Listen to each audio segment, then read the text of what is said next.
Hello. Can everyone hear me? Hello, hello, hello. Okay. Hi, guys. Hello. Happy, what the hell is this day? I don't even know. Monday. That's right. Monday. Jesus Christ. Monday. Hello. Happy Monday. Good, good. Thank you, AMA. Okay. So we got a lot to talk about. Got a lot to talk about, a lot to do, lot to do. London, no, I am not actually debating MAGA people on stream. So I probably should have phrased that differently. Uh, You're welcome, London. Okay. Hello, Meowzor's here. Okay, let me see who we got here. We got SoCal. Hello, SoCal. Bienvenue. Dubois. Dubois is back. Hello, Dubois. I know you've been busy, Dubois, but glad to see you here, Dubois. Who else we got here? We got SoCal. We got Dubois. We got Doug. Hello, Doug. Okay.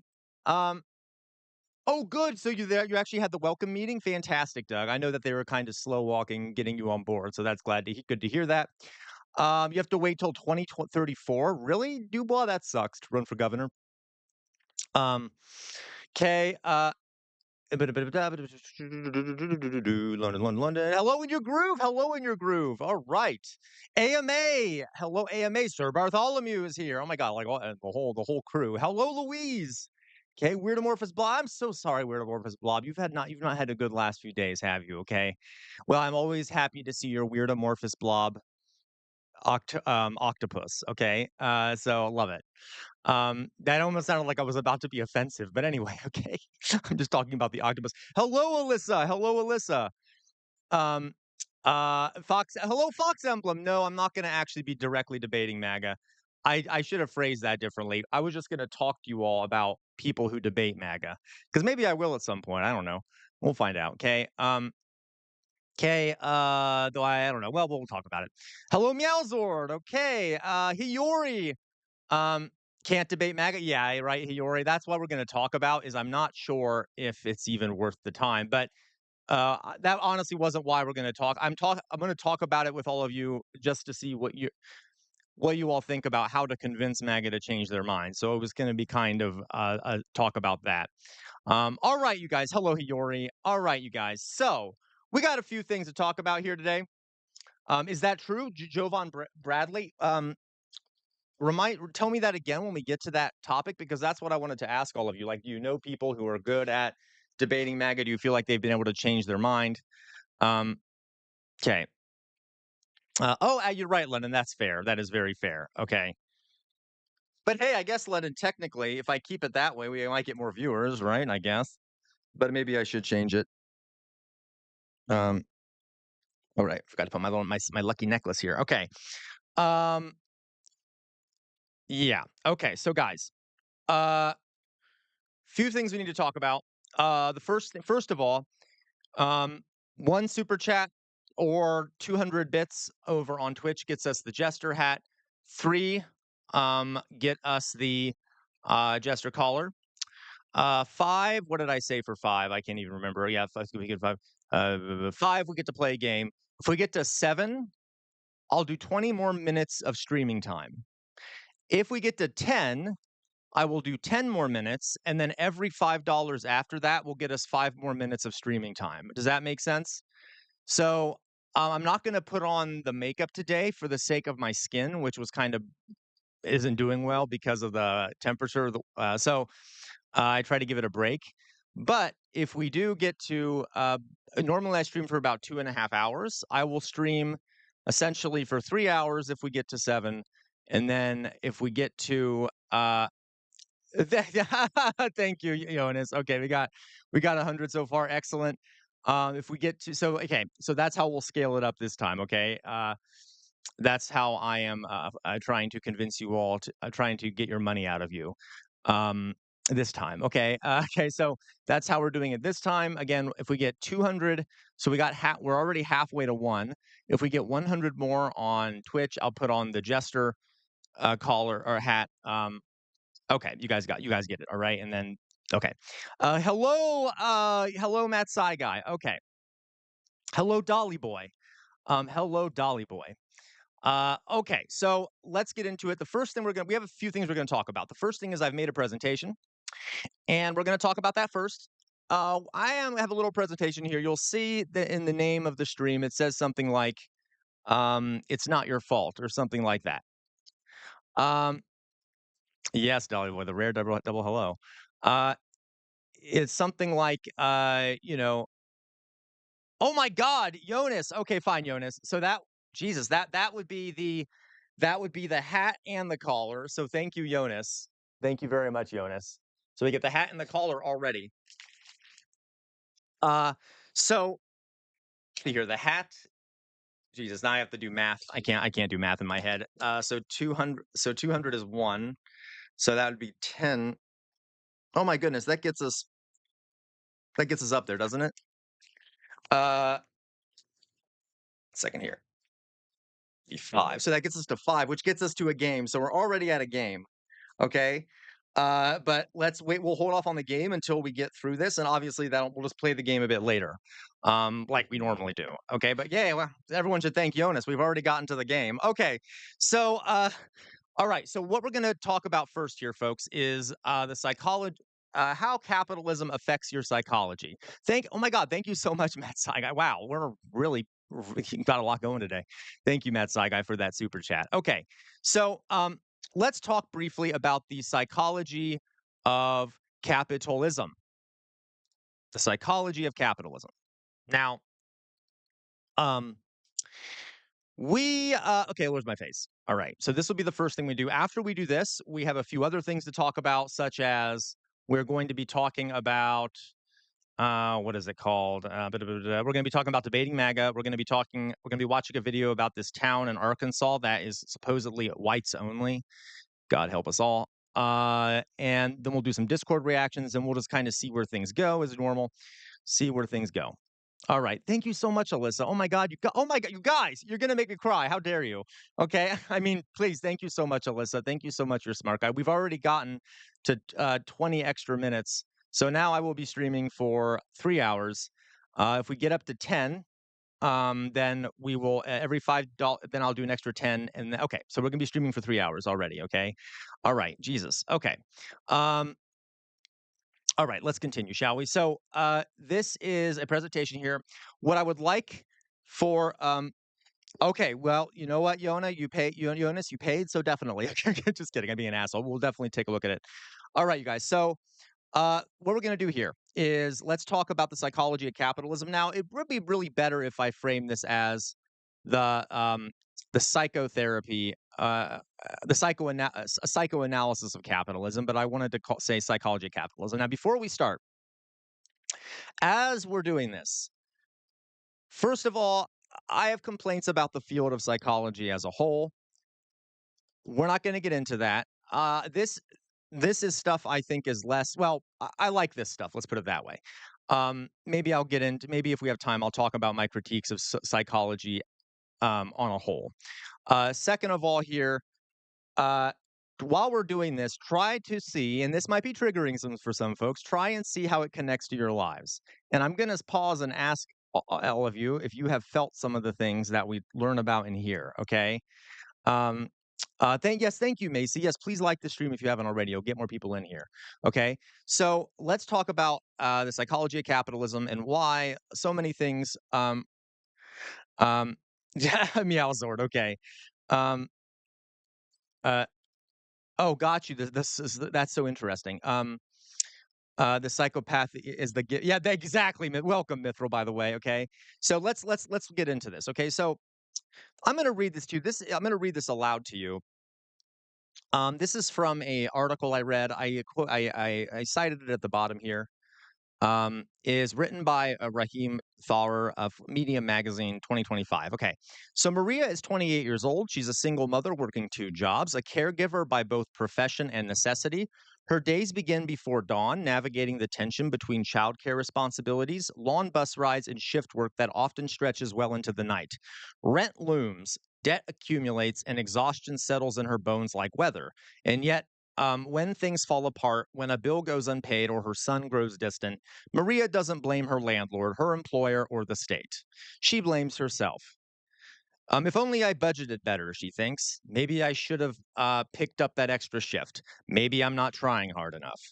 Her friends, though well meaning, echo this logic. They suggest she download productivity apps, try a new side hustle, or take another online course. Okay. The solution always is more effort. More effort. The blame always is personal. But Maria's struggle is not a moral failure.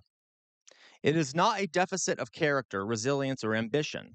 What Maria suffers from is not laziness. It is a profound and invisible form of psychological conditioning, a one that mirrors the structure of neurosis itself, which we'll get to.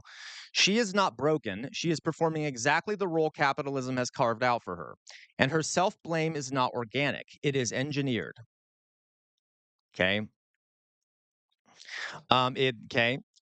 In psychoanalytic terms, Maria is not simply an individual in crisis. She is a subject. She is a subject of ideology, shaped by a culture that demands constant striving while withholding satisfaction. Her inner critic, harsh, relentless shaming, is the superego, which I'll talk about what that means, colonized by capitalist morality. The superego does not say you are enough. It says work harder, work more, fix yourself. It speaks with the voice of managers, marketing, and motivational influencers, each one reinforcing the core message. If you're struggling, the problem is you. But here's the deeper truth. Maria's pain, her guilt, her exhaustion, these are not merely emotional responses. They are symptoms. They are psychic traces of a system that survives by displacing structural violence into private shame. Okay? I love the guy that wrote this, I thought this was a brilliant way of framing it. We're gonna go into much more detail here. Um, okay, well, Meowzord, okay. All right. So let's go on here. I broke it down. Okay, so let's dive deeper. All right, shall we? Let's dive a bit deeper into how capitalism sort of exactly, Macy, you're right. Okay. If everyone is failing, clearly it's not those people's fault. Okay. So I'm going to be using a word here called the superego. Many of you have probably heard this word before if you've ever taken a psychology class. Okay, it's a Freudian term. That your superego is a part of your personality, your part of your brain, well, part of your mind, how you think. Okay, it's the moral component of personality. So it's the embodiment of societal and parental values. So they're the things you've been taught, like good, bad. Um, things like that. Okay, like moral ideas that have been put in your head by parents, by teachers, by society. It's that voice in your head that's always like, "Don't do this. That's bad. Do this. It's good." Okay, it's that voice that like criticizes you when you feel you're doing wrong. Um, okay, you see what I mean? Why'd you do this? It's wrong. Okay. Um, it acts like as a moral compass, basically. There you go, Doug. There you go. Okay. It acts as a moral compass. It urges a person towards moral behavior and striving for perfection, while also suppressing socially unacceptable impulses. Okay. So, like, you know, if, um, if you're about to steal something, and that voice in the back in your head goes, "No, that's wrong." Well, hopefully it doesn't say that. It depends on what you're stealing from, right? But anyway, like, so it's the voice being like, "Don't do this, do this." Okay. And so a best way of describing your super ego is to call it your internal dialogue. It's like that voice inside of you that tells you this good, this bad. And it is not, we're not born with it, or at least we're not born with one in particular. It's sort of taught to us, according to Freud. But regardless, it's something that's mainly taught to us. I would argue a lot of it um, yo, you're not unhinged, Jonas. What do you mean? You're not being unhinged at all. Okay. By the way, Jonas, I'm jealous. I wish I had had that. Okay. Anyway, so it's that internal dialogue. All right. Okay. So what does that bring me to? So under capitalism, you may hear things like this in your head. Please tell me in chat if you have. Please tell me in chat if you have. If you've ever heard these kind of your super ego yelling at you in this way. I know mine does. Okay. Uh, I'm gonna sorry, change the screen so we can see it a bit better. Let me quickly. I know everything's moving weirdly. Give me a second here. All right, because it's being cut off for some reason here. Okay, so you're being lazy. You're being lazy, right? Like, you ever think of that? Um, uh, you're being lazy. Oops, sorry. Anyone ever feel that? Like, why are you being lazy? Has anyone ever had that good Fox Emblem? Has anyone ever, like, when they're trying to relax? like they're having a day off and all you can't relax because you just keep thinking about all the things you could be doing. You see what I mean? Like there's this constant pressure, like do something if you're not doing something quote unquote productive. Okay. Um Dolly boy, that's okay. Did I allow you to say it? All right. Um okay. The next thing here, like, well, what is wrong with you? Like, what is wrong with you? Um, yes, Meowzord. Not necessarily though. It doesn't have to be relative to that technically. But yes, I suppose. Well, what we're talking about with capitalism, yes. Even that general sense of that, I guess you could say. Okay. Like, what is wrong with you? You start thinking like, oh, what's wrong with me? Why can't I do these things that everyone else seems to be doing well? Um, Malzord, that too, literally that too. You're lazy because you're not working out. But not that one we could debate. I'd have to think about that more, Meowzord. For now, I'll say no, but I'm sure we could link that to capitalism somehow, right? Okay. What about if you're still struggling, it must be your fault. Like if you're struggling, your friends aren't struggling, so clearly it must be your fault. Um, okay. What about you're not trying hard enough? Yeah, you're totally right, Jonas. Okay. Um, Oh, no, you're right, Hiyori. The superego can often come from religion, okay? Not always, though, but it can. What about you should have done more? You should have done more, right? Like, okay, okay, okay. Uh, th- I could come up with tons more, right? And it might not even be a voice; it might just be a feeling, right? This sort of feeling that why am I being successful? It's my fault. I'm not working hard enough. When you try to relax, you even have trouble relaxing because you're thinking that, yeah, well, I probably should have. That's like anyway, because you should have done more, et cetera, et cetera. You get it? You see what I mean? Okay, those are some examples of like your super ego under capitalism. I right, Dolly boy. Okay. Um, yep, there you go. And hey, NP clear Klerner, it happens that, in that's part of capitalism too. The idea you better strive for success even in academia, right? If you're going to get that good job, if you're going to, to make sure you're going to get into that good school so that you can make that money, right? So like the stress of school, if any of you who are in school, okay, it can be overwhelming even to relax. And by the way, you need to relax in order to learn, and yet it's kind of programmed into you that you can't relax. Okay. There you go. All right.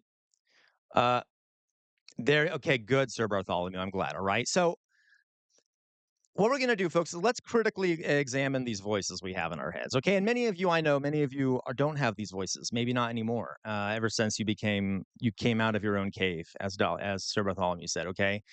So, like, who are you speaking to when you engage with these sort of internal dialogue? Right. It's kind of interesting.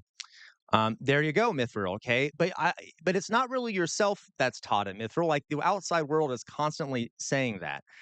You haven't slept for 48 hours, Matt Saiga. I know, I understand, Matt Saiga, but there you go. There's an example. Okay, whose voice is really speaking? By the way, like it may be that whom are you speaking to? Whom are you speaking when you engage in this um, there you go. Yeah, there you go. Sleep is for the weak. Keep working. Okay, grind harder, or things like that.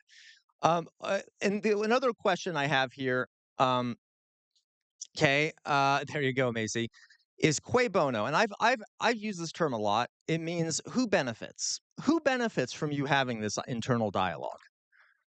Okay. Hello, Nowsnick. So, Nowsnick, welcome to the chat. Glad to have you here. Weirdly enough, Nowsnick, well, I know quite a bit about Herbert Marcuse. Really interesting guy. Yeah. So, good reference there. The reason I have a jester outfit on is part of the stream. The jesters were the only people in a king's court who were allowed to criticize the king and get away with it because they were dressed like a fool. So that's why I wear a jester outfit. If we make a certain amount of money, I put on the jester outfit because that's what we do here. We're criticizing society. We're criticizing the economic structures, the political structures, and all of that. So there you go. Now let's welcome to chat. Okay. All right. And it's also a reminder not to take me too seriously because you should never take anyone on the internet too seriously, right? Unless you know for a fact. Okay. Speed running the watch list. There you go. Okay. So who benefits from this internal dialogue, right? Who benefits from this internal dialogue? So we're going to think about that. All right. what are these voices really saying? Are they okay? What are they actually saying? Yeah, I got it now. It's like, okay, all right, here we go. So let's talk about this. The superego under capitalism. Okay, so this is another quote here. The superego is no longer the stern parent or the moral priest under capitalism. Okay, it has been hijacked by the logic of the market. It sounds like a career coach, a bank officer, or a tech entrepreneur. Okay. Um, it whispers the gospel of the hustle. It says things like, you are your own product. You're not thriving. If you're not thriving, you're failing. If you're unhappy, consume more. If you're tired, try harder. Or drink an energy drink, okay? Or do this drug, or take a Vyvanse, okay? It's always blaming something, always blaming you, saying that you need to do something for your struggles, okay? So, what are the points that it tries to make here, right? So let's go through them one by one. First is this: it does not shame you for immorality, right? You don't feel shamed because you're being immoral. Um, okay. It does not shame you for immorality. It shames you for being inefficient, right? You're not being a good cog in the machine. You're not producing value in the capitalist system. You're not making a profit for someone. So, what it does is it produces guilt without crime. Yeah, okay. So it makes you feel guilty even though you haven't done anything morally wrong. Like, think about it. Is there something morally wrong with being tired and not making enough money and not, grinding more? No, no. There's nothing like I would bet under most of your moralities, there's nothing morally wrong with that. Okay. But because it's inefficient and it doesn't serve the capitalist, system here, it becomes a bad thing, right? And it makes you feel guilty for something that has no moral value. I do, Matt's like I feel shame for wearing the jester costume. I don't. Okay. Sadly, Google's out. I don't won't put it. Oh, I'm sorry, Mithril. Okay, but that's interesting. Okay, so that's one thing it does. To go in more detail here, I have a lot of quotes on this because I found some great quotes about this. This is not an accident, by the way. It is a design. It's a system that constantly shifts responsibility onto the individual, and not only externalizes its failures, it creates subjects. It creates people who self-regulate, self-punish, and self-discipline. You don't need to be surveilled by your employer or policed by the state. Your superego does it for them. Okay, constantly from within. We're constantly policing ourselves, and that makes it a lot easier to control us, does it not? Does it not? Okay. We punish ourselves. It's almost like this is a system of self punishment. Um, okay. So that sense of guilt and shame for not being efficient, for not being part of this system, is almost a form of internal policing. All right. Let's go on to the next one here. Also, next, second thing it says here. Your shame is not a reaction to failure, but it's a reaction to an imagined judgment from the outside. Okay, so it's not like you're actually failing. Uh, it's like so you don't feel shame or like depressed or whatever because you're lazy. It's because that's not really a failure. It's a reaction to what other people you think other people perceive you as. Right there, you go, Sir Bartholomew. To go into what I mean from that, okay, I know I'm using a lot of complicated language here. Let me explain this. Yep, 100%, Jonas. So, a way of putting this, the idea that it makes you, afraid of like other people blaming you or bad for you, is that there's this idea called the big other. Excuse me, shame in the big other. The big other is like this ideal, right? It's like what we want our lives to look like. And when we get the idea of we get the idea of this big other from like the media. So like celebrity culture, social media, influencer, historical mythology and TV. Things that show us what our lives should be like, right? I always say like if you ever watch ads on the TV, like old-fashioned ads, they're all like these perfect nuclear families in a big middle class house and things like, you know what, Nollis, you're yes, Nollis, yes. I'm just going to call you Noll if you don't mind. Yes, Noll. Okay, I haven't gotten there yet, but you're 100% right. Okay, great job. Okay, yes. Um, so we get this idea of what, like this ideal of what our lives should look like, right? And we internalize that. And and that is the thing that we are being judged by, okay? All right. So the big other says things like, if you were better, smarter, more disciplined, you wouldn't be suffering. Because look at me, I'm doing well. Why aren't you doing well? It must be that you're not good enough.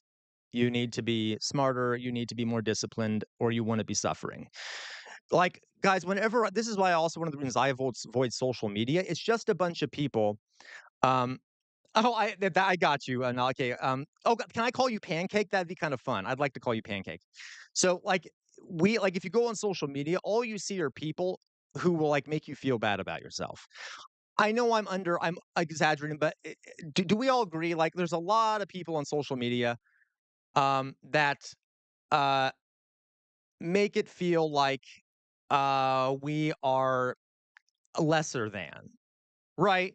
Like, look at all this good shit I have. Look at how buff I am.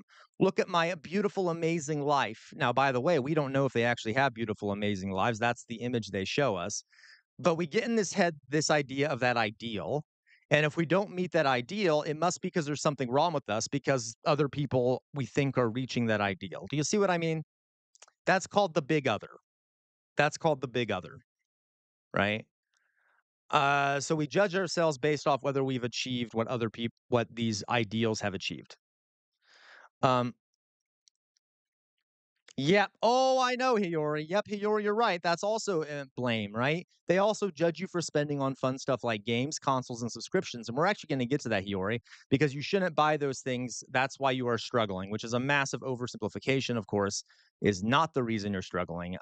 Okay, but we'll get into that. All right. So that is let's get on to the third one. And by the way, if you have questions, folks, some of these are kind of confusing, so please let me know. Okay. Fourth one, what capitalist I guess super ego does teach you, okay, it offers solutions to your problems. It does. It offers you solutions, but all those solutions bind you more deeply to the system.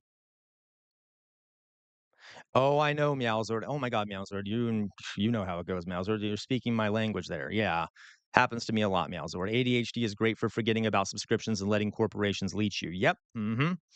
Okay, so it offers solutions to those your problems, okay, that it is causing, but those solutions always make you more deeply binded to the system that's oppressing you. All right. So what do I mean by that? Some examples. Um, so another way of phrasing this is consumption as redemption. So the shame that you feel about not living up to these unrealistic expectations compels you into behaviors that serve the system that caused you to be struggling to begin with. Okay, so for example, buying a self-help book. Go purchase a self-help book to help in, because there's something wrong with you. You need some self-help. Go do it. Make a purchase. That'll help you, right? If you buy a self-help book. Uh, go pay for a training course. Go get some extra education that'll might put you into debt so that you can be successful, right? Because the problem here is not the system. The problem is that you aren't educated enough. So go and buy a course. Go and make another purchase. Now that might put you more in debt, which will make you more dependent on the system. And of course, you're paying. You're making someone a profit, but that'll be what helps you. Okay, yeah, like 12 rules to life. Guys, there's like a multi-billion dollar self-help industry in this country. It's insane. And it's okay. What was it that George Carlin said? Like, if you have to buy a self-help book, it's not self-help, it's help. Okay. All right. Another thing, like you have to buy a phone, for example, like to stay connected, right? If you to be able to get access to jobs, to get access to opportunities, to be able to use certain apps to make you more productive. So, like, in order to help you, even though like we've survived without phones for hundreds of years, thousands of years, but now we need them. Um, and okay. They're offered as a solution to all your problems, okay? Or for example, we will try to mimic um yeah, Jonas, isn't that interesting, Jonas? And we could talk about that. Um Pancake? Yeah, you're 100% right. One that's exactly what this is, Pancake, is like, go buy that Labubu, go buy that matcha, go to get that expensive Starbucks drink, buy this, buy that. That'll make you feel better. That'll hide, your struggle, 'kay? That'll make you feel more connected to reality and less like a cog in the machine, okay? Um, 'Kay, so okay, um, hey, no, hey, and by the way, folks, as you know, Meowsord, I know, right? As you know, Meowsord, I know you know this. I'm not saying folks that do these things. We are basically psychologically forced to do these things. I don't know how else to say that. These are ways of compensating for our suffering in this system. So if you do these things, I do things like this. We all do. It's how we have to function. It is a psychological coping mechanism. Okay. Anyway, um, and the last thing we do here would be like mimicking oh, right, I know Mauser, I know. Mimicking the elites and the wealthy, right? But like, we see them put on certain clothing, trying out new fads, and then we want to do them too, because maybe then that'll help us, because then we'll be more like them, which will get us closer to success. So mimicry, like buying things to mimic the elites and the wealthy and who we think are successful. Yeah, renting a plane to take an Instagram pic. Like, okay. Yeah. Okay, you see what I mean? All right. Uh, Lastly here, uh, not only does it shame you, okay, this super ego, capitalist super ego, it also demands that you smile while it's shaming you. Okay. Um, like, uh, for example, like the idea of like think positive, keep that smile on your face. Um, you're supposed to be like, don't be too down. Don't be a Debbie Downer. Guys, I live in the Midwestern United States. I live in the Midwestern United States. Oh, Maniacuck, you say, I think you were generalizing. So, Maniacuck, this is not my theory. This is a mix of Freud, Marcuse, and what's his face? Another guy too. So that's fair, but I'm just kind of reiterating what their theory is here. Thank you for subscribing, Pancake. Okay. Not only does it shame you, it demands you smile while doing so. Like you better be happy, right? Like you better not show up to a party in a bad mood. Everyone will ask you, like, "Are you okay? What's wrong?" It might even ruin the party. And I live in the Midwest, folks. Like it is super oppressive here in the Midwest. I got to tell you. Everyone's always smiling, like, "How are you? How was your day?" Okay, they don't really have that accent. Like, "How you doing?" But then, of course, you better not actually tell them if you're feeling bad, right? Like, you're not supposed to say, "Oh, I'm not doing well.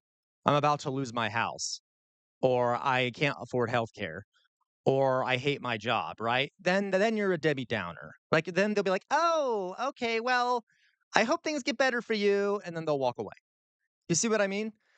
Now, so you not only are you does it do this to you, then you're supposed to pretend it's not doing it to you. Okay. Uh, okay. Yeah. You're right, actually, Macy. Okay. I like in the UK, laughing my ass off. How are you? Is just a polite way of saying hello. Exactly, Dolly Boy. Okay. Macy, Southern subtext is better. Yeah. Oh, you know what, Macy? You're right. In the Southern United States, it's even worse. Okay, it's even worse. Mithril, I was once told in a job I hated. I needed to be more positive. Dear God. So I told the manager, okay, I'm positive. I hate this place. That is so good, Mithril. Okay, so like this is probably the thing that drives me the most crazy. One of the reasons I got into the whole clown jester thing is that, like, it's like a fake smile, right? Like, jesters were always fake smiling and laughing, like, on purpose to illustrate the ludicrousness of what the king was saying, right? Like, "Oh, yes, I'm so excited. Let's starve the peasants. That sounds great." You see what I mean? Like, okay. Comfort exactly, the comfort of others supersedes your own comfort. Um, yeah, no, okay. Pancake. First of all, I didn't know you were from Poland. I guess that makes sense with the name. Eastern Europe has a very interesting approach to this. And honestly, I think it's because of all the suffering. And I know that this sounds like I'm generalizing. There's been a lot of historical suffering in Eastern Europe, right? It's almost like the culture there has developed in a way that's like you can't fake it. We all know that things are shit. And just look at what has happened historically. That's my theory. But you're right. Eastern Europe doesn't do this as much. Okay. Uh, okay. Um, all right. Like even like Central Europe a little bit. When I went to Germany, I made the mistake of being Midwestern and smiling at people too much.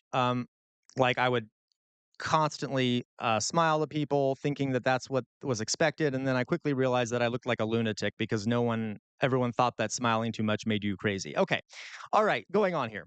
So what are the effects of these things, okay, that we just mentioned here? What are the effects of all these things? And what are the things we just mentioned, just as a quick little review? Because, I'm a teacher, I got to do this the right way. So we've talked about it shames you for inefficiency, not morality. Your shame is a reaction to imagined judgment from the outside. Okay. We also talked about it offers solutions that bind you more deeply to the system. Okay, that exhausts and oppresses you. And the last one we did was not only does it shame you, it demands you smile while it does it. Okay. Um, okay. All right. So effects. So how does this affect us in some ways? This capitalist superego. All right. Isolation. Yeah. Okay. First, it alienates us. It's super alienating. You start developing a sense of emptiness and disconnectedness. Our desires, like our desires, our play, our creativity, our freedom, etc., are repressed in favor of instrumental goals: productivity, efficiency, and survival. Okay. Um, okay. So we don't. Okay. Which makes it almost impossible to do those first things, to express our desires, to play, to have fun, to be creative, or to be free. Okay. There's no space for joy that isn't commodified. Like, it's really hard to find things you can do. I mean, there are things out there that aren't commodified things to be bought and sold. Like, think about it.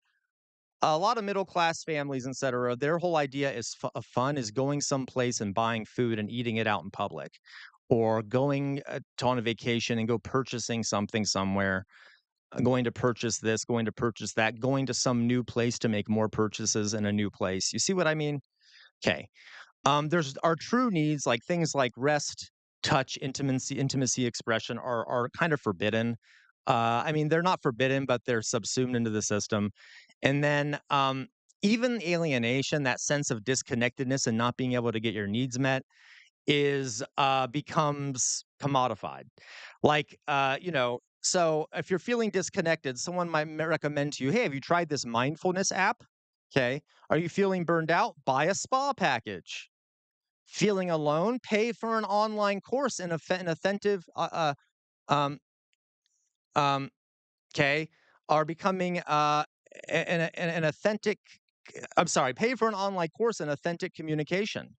Right. Capitalism sells not only things, but the simulation of lost emotional words. Okay. Like they sell words. They'll present themselves as giving you something that isn't really what it's giving you. Okay. Okay. So it causes alienation. All right. It separates you from your ability to actually feel the things that make you human. All right. I know, Mithril. I know. I know. I know. Pancake third spaces are becoming a luxury, and I totally get it. I totally get it. Pancake. Okay. Uh, that brings us to the next thing it does to you. Okay. Return of the repressed. So, like human beings are animals. We've talked about this before. So our actions are powered by a very powerful animalistic, emotional kind of forces that exceed rational utility, if there is such a thing. Okay, capitalism channels and commodifies these drives rather than satisfying them. Okay, uh, Yep, 100% Dolly Boy. Isn't that insane? Yep. I like that, Dolly Boy. Causes alienation and then makes you pay to not feel isolated. Yep, absolutely. All right. Tiago's here. Hey, Shrek is love, Shrek is life. Okay. All right. Um, so capitalism becomes a trap. It does. All right. It represses desires, then markets the illusion of its satisfaction through consumption. So it suppresses desires and then it makes it so that if you try to, represses desire, then it tries to convince you that it is helping you with those desires, um, and through consumption. Okay, so it's like an abusive relationship. All right.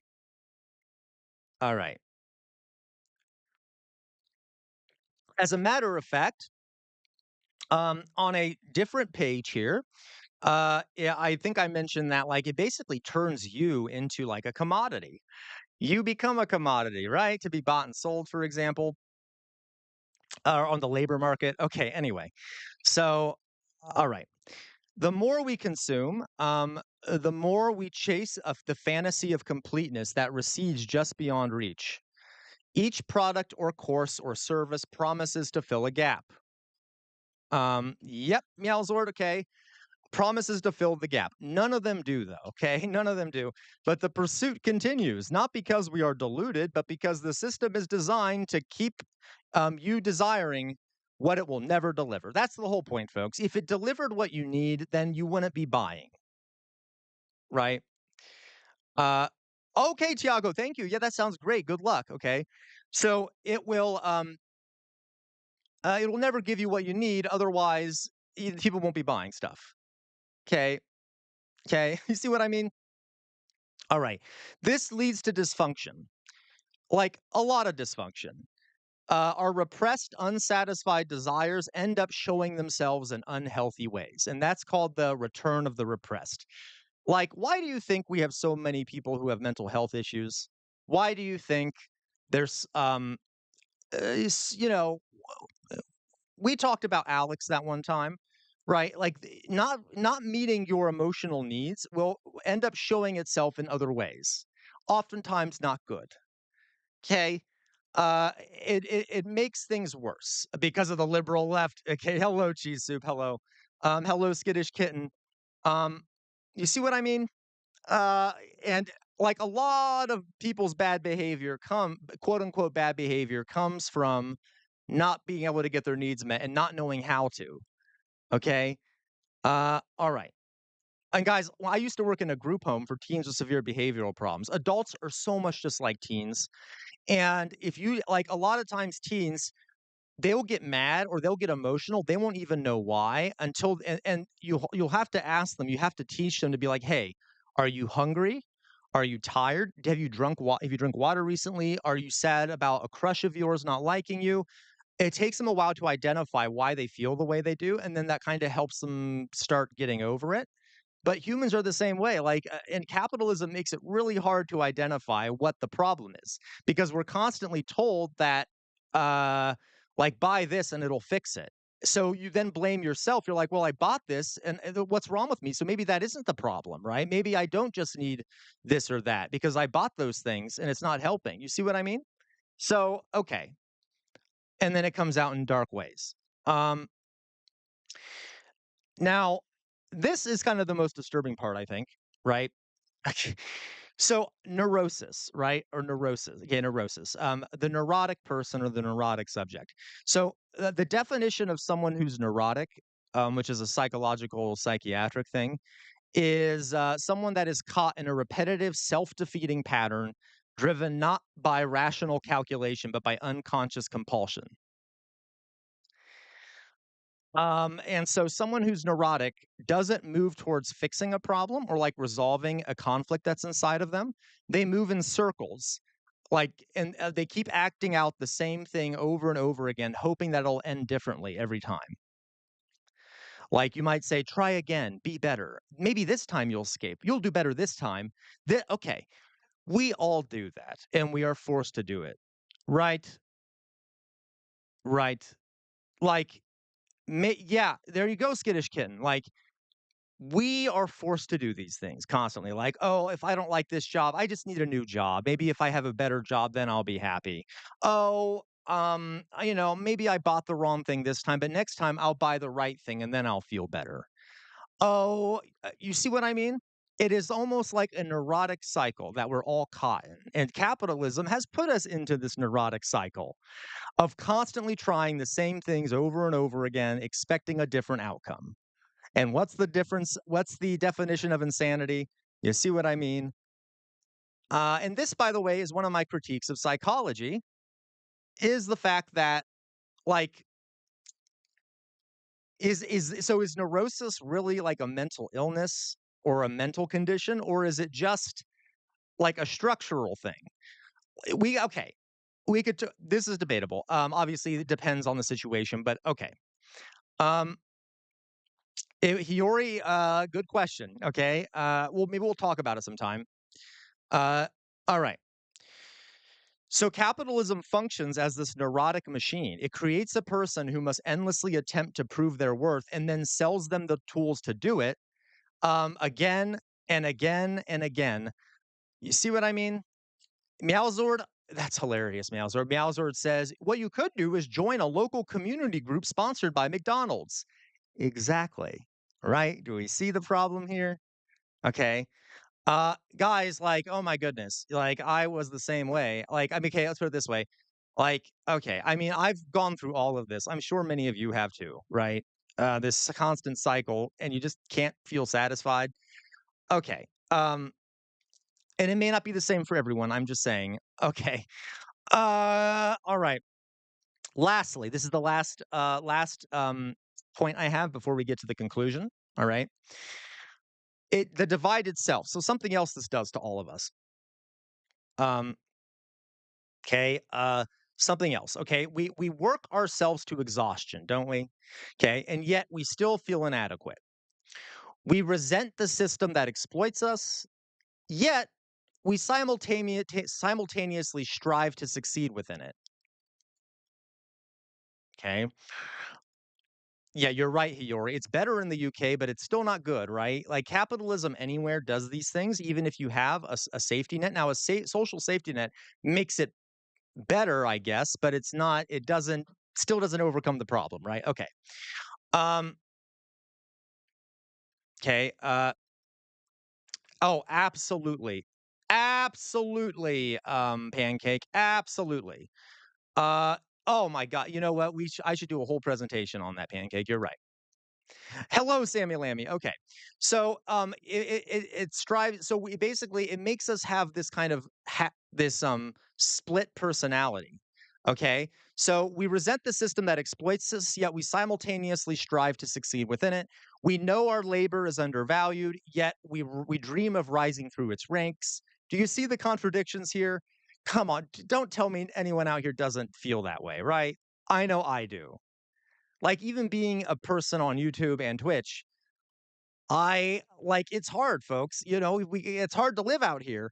We got I obviously, I'm a socialist. I often feel like I know the system is exploiting us, but I also want to succeed within it. You see? Like it's hard. You can't cuz you don't anyway.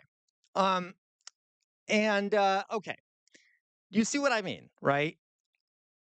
Okay, so we identify simultaneously with the exploited, with being exploited, but we also, with being overworked, underpaid, and barely scraping by. But we also try to, uh, we also somewhat idealize people who are self-made success stories, who thrive through hustle, grit, and relentless self-optimization. Okay, like, do you see the contradictions here?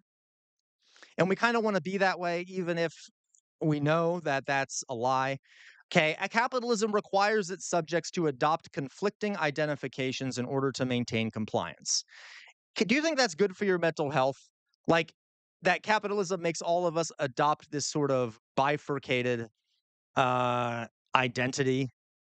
Yeah, exactly, Dolly Boy.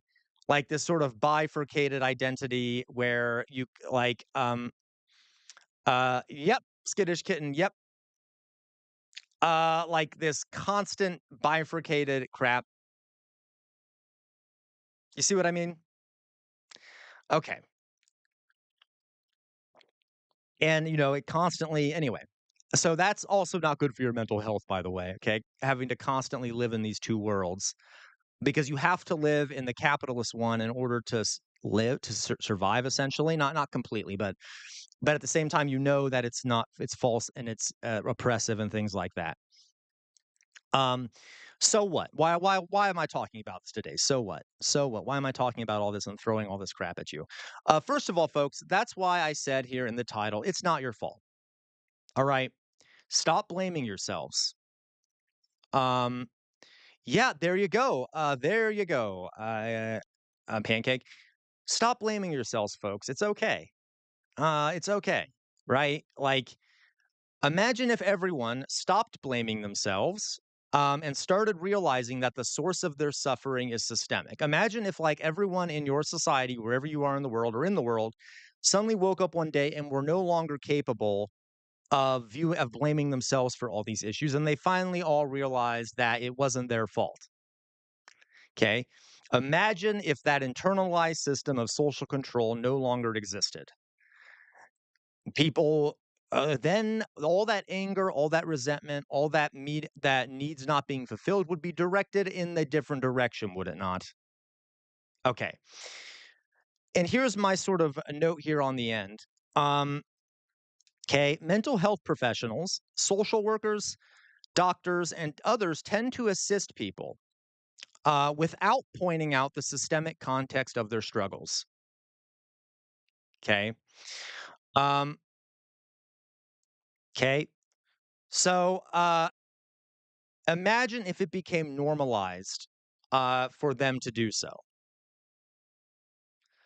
So, like, for example, sorry, one second. Doug here says nobody told boomers to quit buying cigarettes or beer. Oh, heck, Doug, of course, Doug, I'm not telling you, buy whatever you want, right? We're stuck. I mean, this is how we have to survive.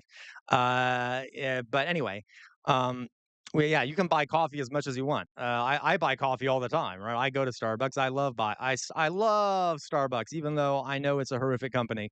Okay, and then it's always telling you this will get you in the holiday mood. Okay, anyway.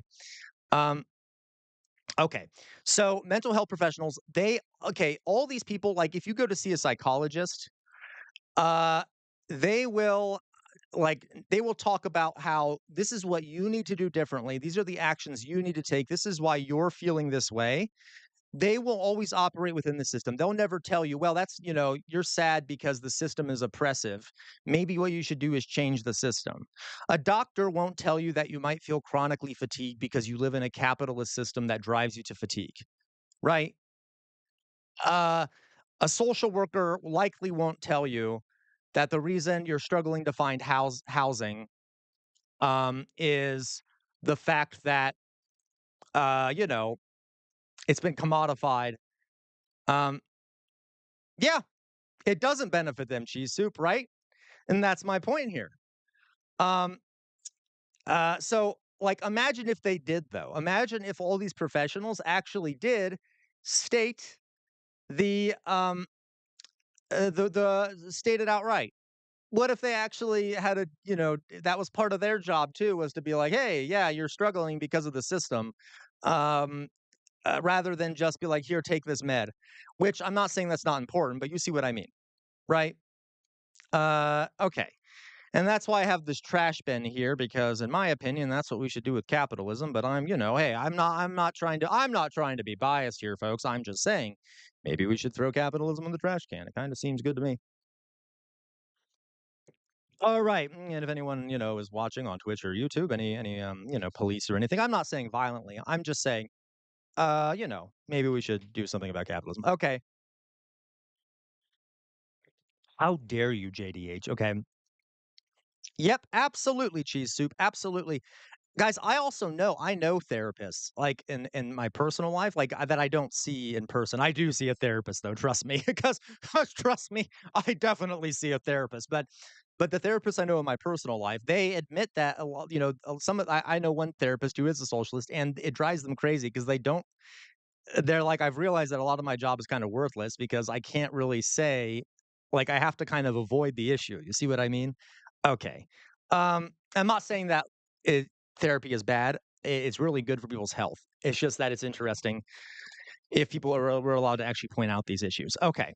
Um, Lastly, the last little takeaway here, folks. What can you do to help dismantle the superstructure, which is the ideology of capitalism, that voice in people's heads? Okay, what can you do to help dismantle the superstructure of capitalism within yourself and in others? Just something to think about.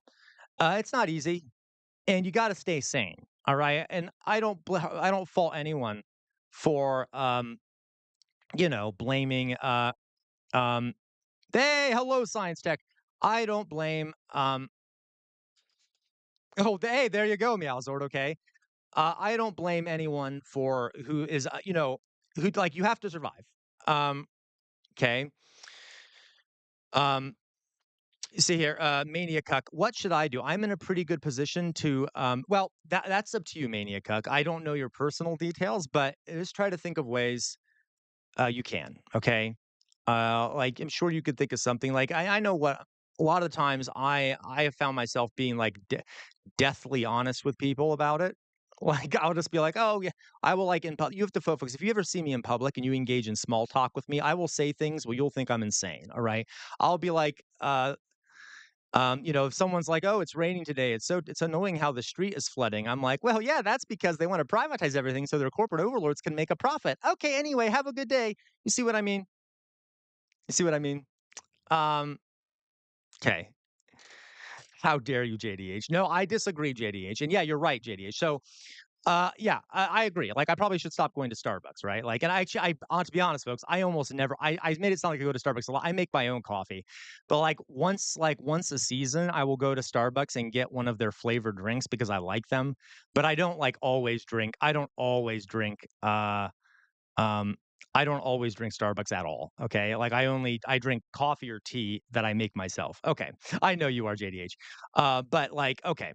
You see what I mean, though, right? And don't feel guilty, though, for taking pleasure in consumption a little bit, because God knows you have to stay sane, right? And when you're living in a capitalist system, it's almost impossible to avoid.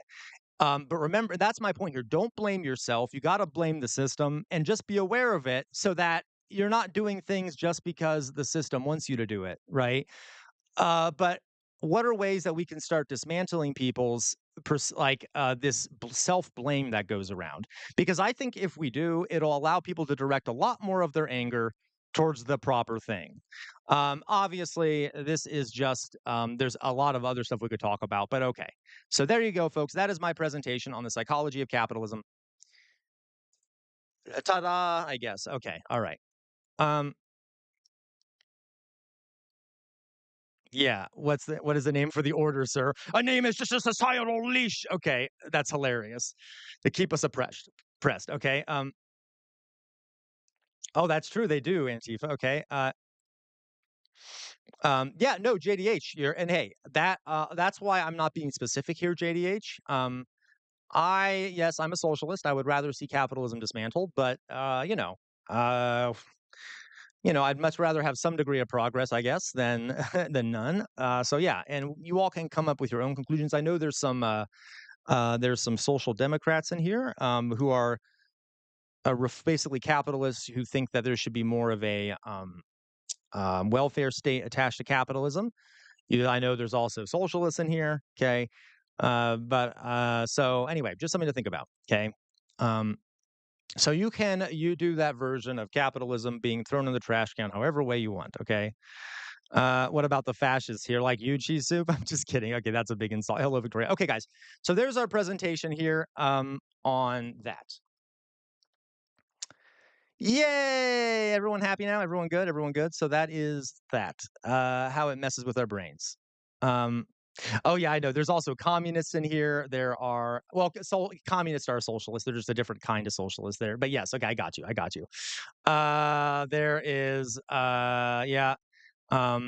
There's multiple communists in here. Uh, yeah, there you go, Mania. It is like communism is just like the end state of socialism, right? So, okay. Um, uh, I just became an auntie. Oh, Oh, congratulations, Victoria. Congratulations. We also got anarchists in here, by the way. All right, we got lots of people. I'm sure we probably got centrists too, but we don't have, but we no longer have anyone in here who is a um okay okay. There are ways to realize that you can build a better world that would allow us to escape the system. Can you what? Forgive me. Can you what? Pancake. You said can you? Can you what? Um. Uh. No. You're totally right, Pancake, and that's why I'm saying what are ways we can get everyone to start realizing? Um. Okay. Uh. Uh.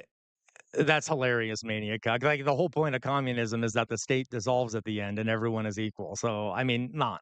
I'm way under oversimplifying, but yeah, like that's insane. Don't you love that Maniac? That association with communism. Okay. Um. So. All right. Yes. All I'm saying right now, and I'm trust me, not just the superstructure. Uh. Uh. Pancake is like we like and that's why I want everyone to collectively escape it, but we also need to make structural changes. Just right now that's what I'm talking about is the superstructural stuff. But anyway, okay. um uh all right. But see, Mayflower Kid, Sue's cheap superstructure. Okay. uh all right. I think doctors should focus on medicine, not politics. Mayflower Kid, that see, and this is my concern, Mayflower Kid, right? So if you like saw the presentation I just gave, there are so many problems that doctors and psychologists and social workers are tasked with solving that are linked to the economic system we're in. But because of limitations, because of political limitations, because it's not proper to point out the actual source of those problems, those things have to be treated while ignoring the reason for them. And it's an impossible task, which is why I'm saying, wouldn't it be nice if doctors and like psychologists could actually speak the truth and be like, hey, well, the reason you're burnt out and you're tired and things like that is because of the system here. Okay, I'll give you a med to help you, but like anyway, okay, I think there would need to be a violent revolution. Hey, there you go, JDH. All right. Um, uh, okay. But I just need to have women as an opponent. We're all different, but we don't need to be divided. Absolutely, science tech. I agree. As you all know, I believe that. Okay. I don't really lean to any position. Hey, that's fair, Hero. We have people from all different backgrounds here. I know I was naming different groups. We have like people who don't fit in any background. We have centrists here. We have regular Democrats, I guess you could say. I don't think we have any conservatives, at least not now. Because probably I'd get into an argument with them and they would leave. We don't have anyone who thinks Egyptians aren't okay. Well, that's a different thing we got into a fight about. Um, okay. Yep. Oh, you're totally right, Mania. You are absolutely right. You guys, capitalism has turned authoritarian. It absolutely has. That's what fascism is. The last dying out lash of the capitalists against the failure of their system. Yeah. Um, okay. Okay. So we're all about to get denaturalized and all deported for criticizing it. That hey, I yes, we are. All right. Well, I am. You all aren't, right? Okay, guys. Right, because apparently that makes you a terrorist, right? If you talk about that. All right. Uh okay. So Mayflower Kid, you're a pilgrim? Oh, you are a pilgrim. Okay. Why are you a pilgrim, Mayflower Kid? Why do you want to be a pilgrim? Like, isn't that kind of yeah, wasn't there a lot of unpleasantness involved with that? Okay. Um all right, you guys. So uh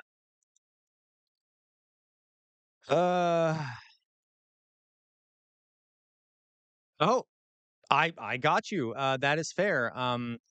Pancake. I really don't think I'll need that, but um Honestly, I studied fascism for so long, I got kinda sick of having to read, like, conservative and fascist and right-wing arguments, but thank you for the offer, okay?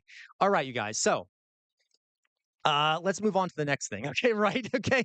There you go, Pancake, you get it now. Um, alright, you guys, so, uh, let's go on now to this. I had a couple things here. I this is just a wraparound. Oh, really? Horseshoe theory? Is that what we're doing here, cheese soup? How dare you, cheese soup? How dare you know just how to infuriate me? Okay. I think Maniac Hug just mentioned like the idea of horseshoe theory, kind of like unintentionally, but so it's funny you bring it up too. Um, anyway, how like people were like, anyway, I'll move on. All right. So, real fast, okay, this is like a small thing. I mean, it's not really a small thing. This is just kind of superficial crap.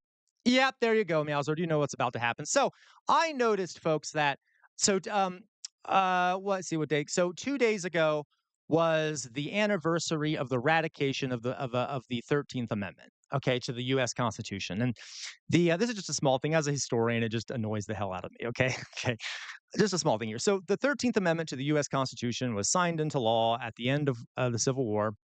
I'll read it to you. Um, okay, and it reads as follows. Uh, yeah.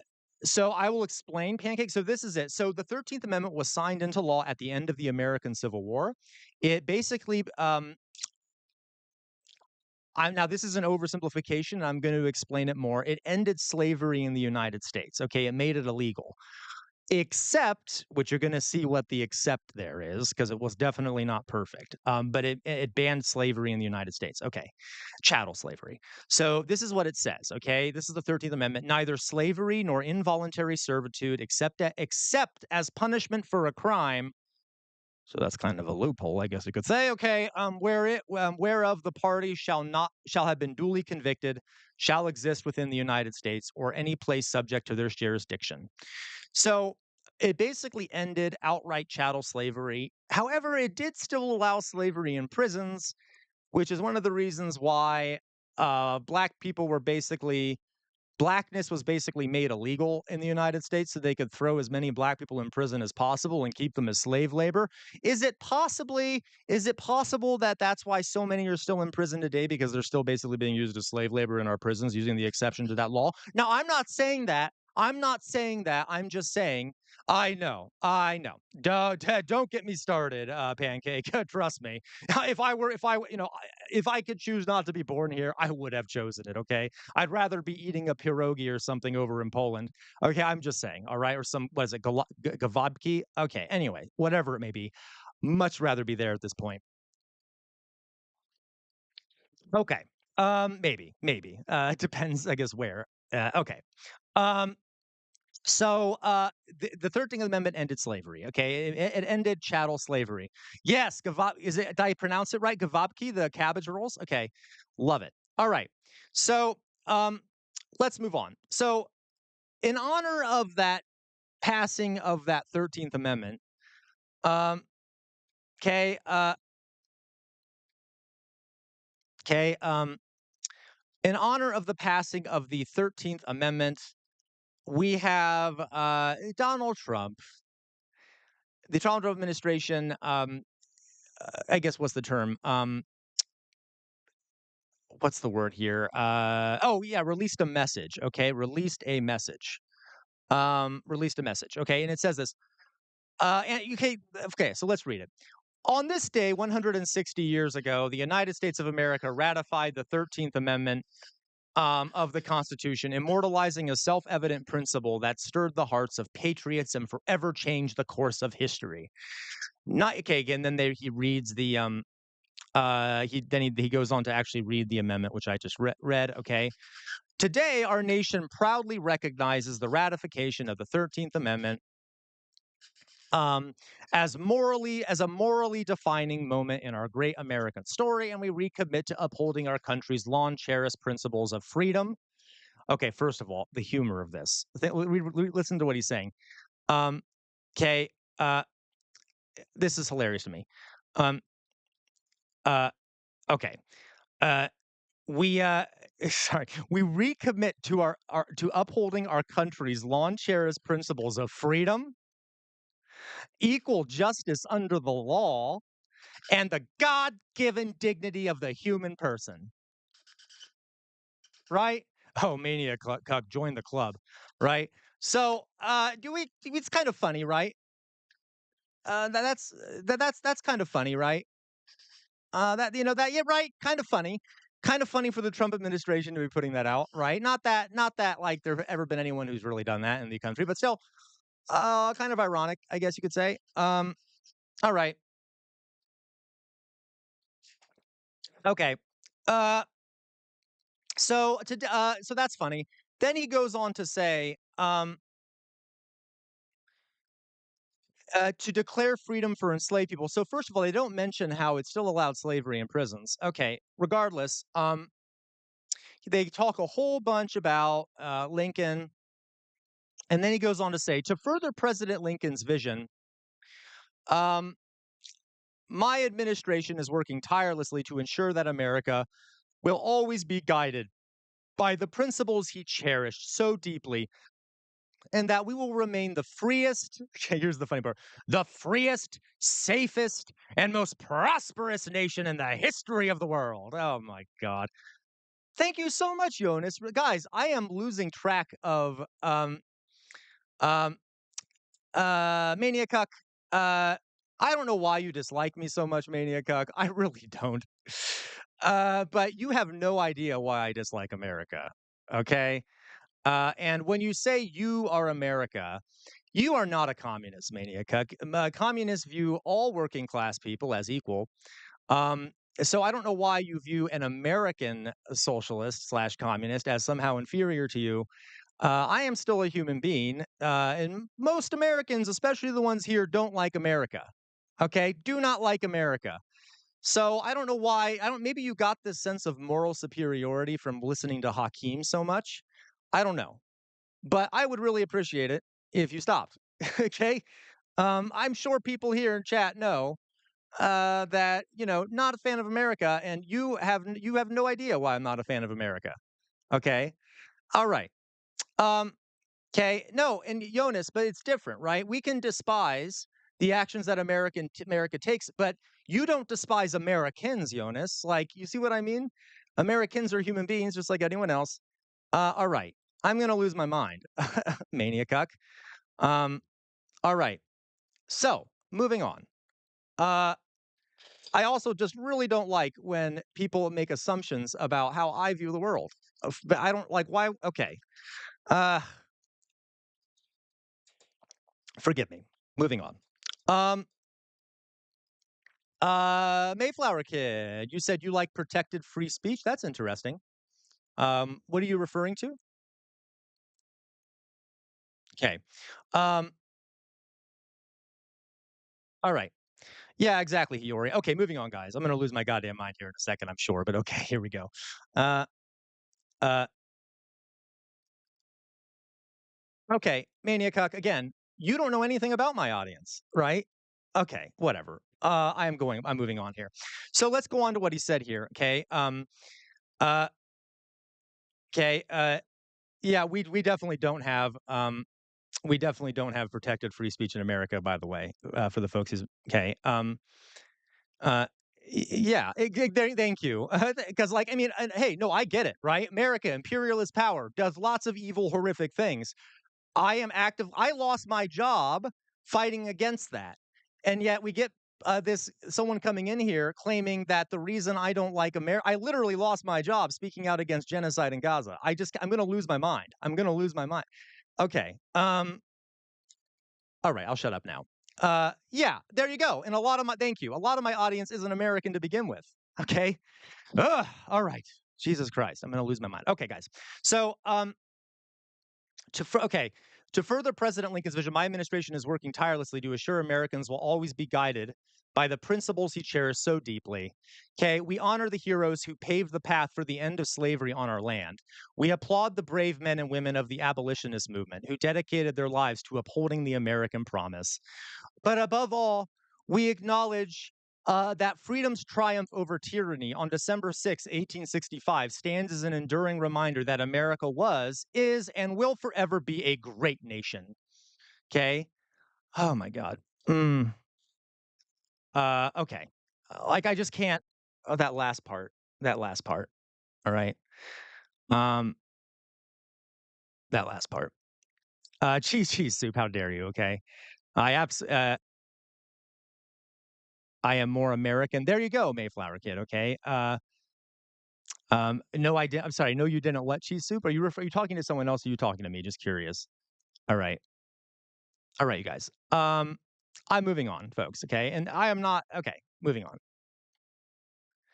All right, you guys. So I just thought that was hilariously stupid. It's classic. Yeah, yeah, there you go. Okay, I thought so, cheese soup.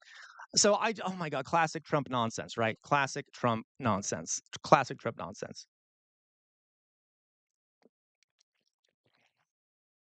Mm. All right. Um, yeah, no, it's okay, yeah, totally, Elliot Waffles. I don't know. I feel like not having slavery is a pretty low bar.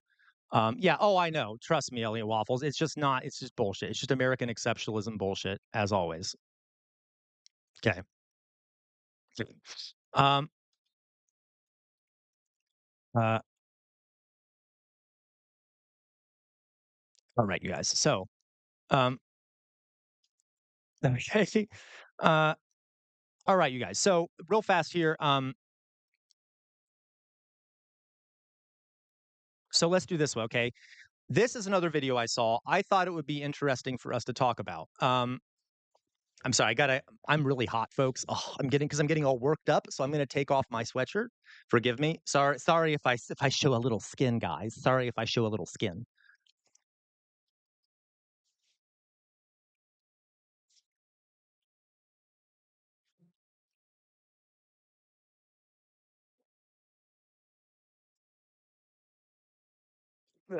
Thanks, JDH. Okay, there we go. All right, feeling better now. All right.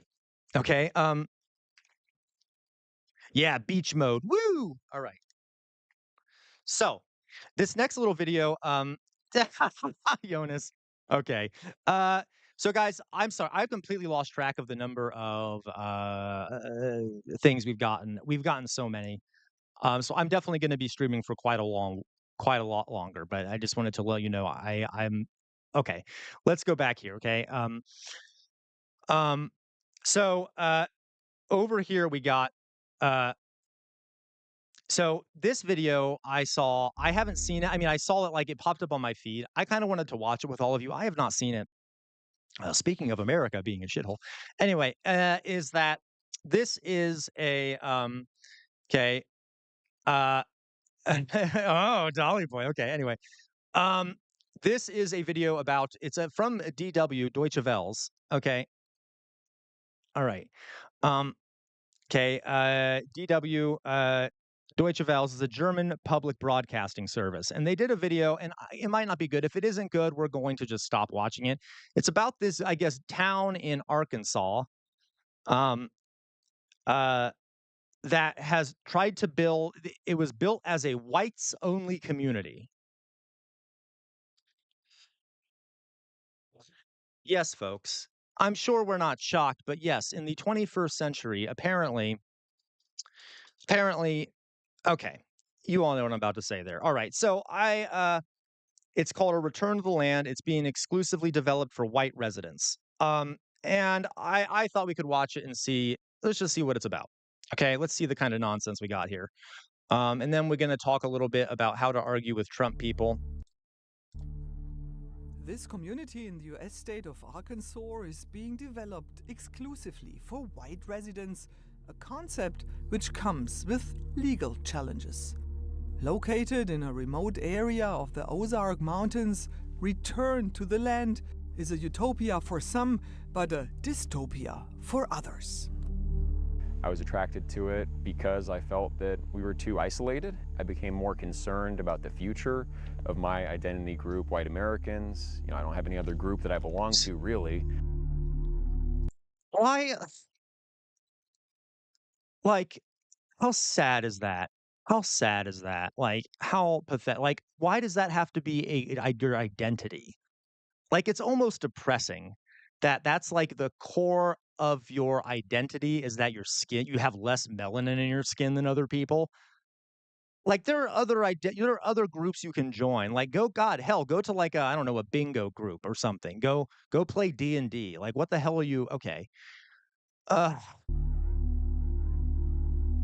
If you look at the trajectory of the demographic composition of the US, whites are becoming a minority, yeah, and Elliot. that's not positioned to turn around. And already, Oh, whites are becoming a minority.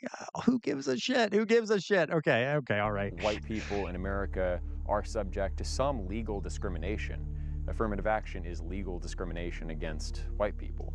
I see that other groups do work together for their Oh, the Supreme Court agrees, apparently. Okay. common interest. Eric Orwell is looking for like-minded people mainly on platforms like X or Yeah, on Jesus. Rumble or on YouTube to move to the 160-acre compound. He tells us that so far 40 people have moved here and hundreds have joined, paying a one-time $25 membership fee and earning acceptance after sharing information online. Oh, and yeah, totally, Pancake. Like, okay.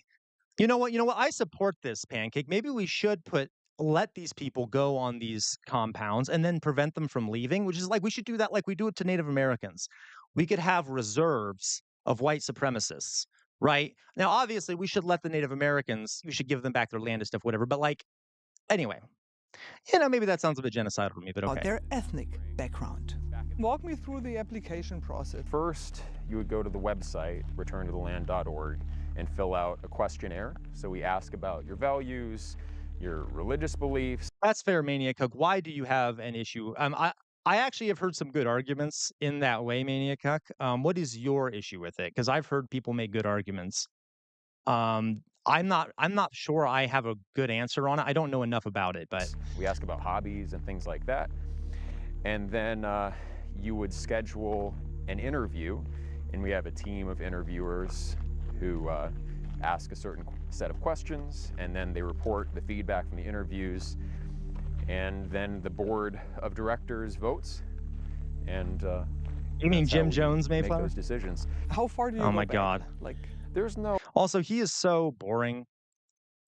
Uh, uh, like he is so boring. I'm sorry, he's just so boring. Like he's such a okay. hard line. You know, if someone is 1/8 Native American, for example, that wouldn't necessarily disqualify them.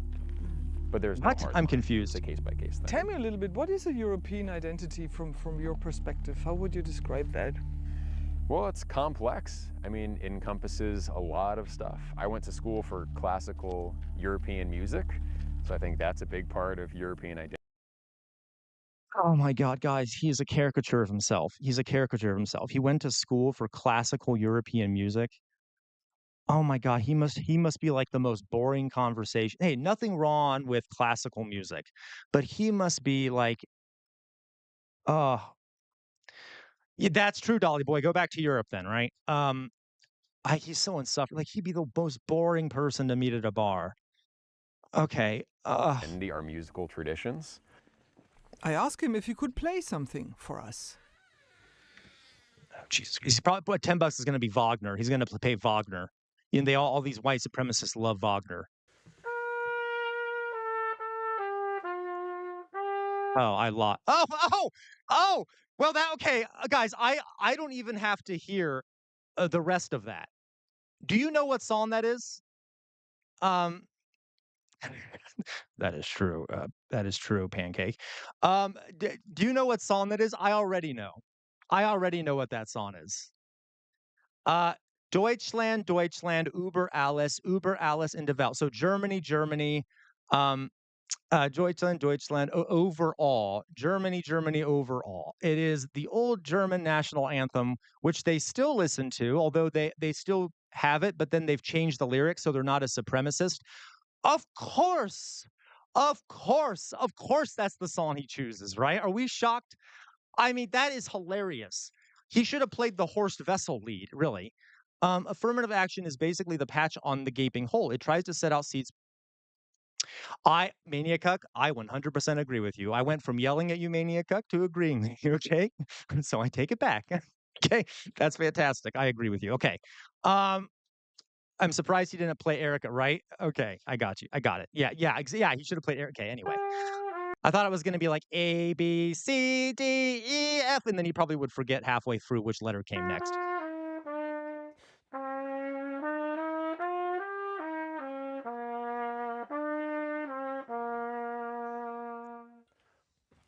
Why did you pick this one? Because you're here. Eric is fascinated by Germany. So Wait. thinking about Germany, I mean, this is our anthem, of course. How, tell me, what do you make of Germany when you think about Germany? Is this? Oh, this. Oh, by the way, remember this is Deutsche Welles, so this is a German guy. Okay. And you can. He has a German accent too. Beautiful country with a rich history. Talking about of Germany, we of course have to talk about the Holocaust. War itself is a tragedy in all cases, and now I feel that Yeah. people in Germany have a very complex sense of their own identity to the point where perhaps something essential will be lost in that German identity, and I don't want to see that happen. Syrian Right now, migrants practicing Islam, that's not that German tradition. That's a radical break. You can assimilate a small number of people into a tradition over time, but too many people too quickly, and that ruptures the tradition, and it's no longer that same German identity it was. Jewish. Yeah, I guess so, Jonas. I love that. All war is tragedy. What about genocide? Because war is like separate. So, like, okay. All right. I love the passive language. Remember when I said when I'm a teacher, when you're teaching and you hear someone use passive language, they're often avoiding saying something they want to say. Uh, he wants to say, war is always bad, but the Holocaust, that was, or he wants to defend the war and blame it on, okay, whatever. The Pancake, if he has a problem with lack of white skinned people around him and he claims to be German, why doesn't he move to Switzerland? Probably Pancake. Um, he lives in Arkansas. What do you fetishize the Japanese? No, I just love anime. Oh my god, you're right. Yeah, they're right, Meowzord. Exactly. Believe it or not, this guy's behavior is to the result in more particular lapse of cultural reproduction. Oh no, you're totally right, Mania Cuck. Also, like a scapegoating type thing too, to distract from class struggle. There's lots of things we get into there. Dolly Boy, they always want to try to see themselves as victims. Of course, fascists always see themselves as victims. It's hilarious. Okay. He tells me would not be allowed into the land as people with Levantine ancestry and tradition wouldn't fit in. Levantine. Would I be allowed to move here? Well, has anyone in here ever used the word Levantine? Ever? Ever? Okay. Hello, Outer Signal. Funny story. It's actually not funny. They used to, so like back, I think it was in like the 1920s. I have to remember the exact date. Okay, exactly. Levantine means people from the Levant, so like the Middle East. It's like a really old-fashioned racial term for people from the Middle East, essentially. Okay, real fast. This is slightly unrelated, but not really. They used to have a racial, yeah. From the Levant region, okay? So, they used to have these weird racial classifications of, people, okay? They use these terms. Now this is different, trying to see here, where are they? Ba-da-ba-da, Caucasoid. Yeah, I know. It's really gross. I've heard I think I told you all. What are these Caucasoid races? Here we go. Race. Okay. This is going to sound gross, folks. I'm going to tell you anyway. So they used to like there used to be quote unquote scientific what is it called? Scientific racism. Okay. And they invented these words to describe what they call different races. And Nazis love using these words. I've actually Where are these words? I'll try to find it. Yeah, right. Hey, that's fair. Um,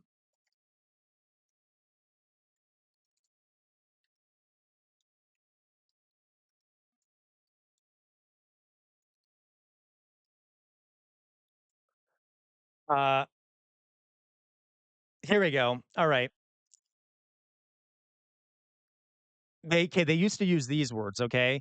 They used to be like, Caucasoid, Negroid, Mongoloid, and there was another one too, and you will still occasionally, uh I can't find the other one. And they used to use these weird terms to try and make them sound less racist. They tried to use these scientific words, like racial words. And you will still occasionally hear older people use these words. And Levantine is one of those words, I think, but it was not exactly that word. It's like an old scientific racism word. I have heard older people use the word, yeah, I have heard older people use the word mongoloid, for example, which is a really racist. I want to The reason I'm saying it out loud, folks, is I hope it's not considered a slur necessarily. I think it's a slur, but okay. Anyway, but that's what that reminds me of is these old scientific racial terms they came up with. Um, okay. So moving on here, that's just something I remember. There's also they had like words like Davidians and okay, whatever.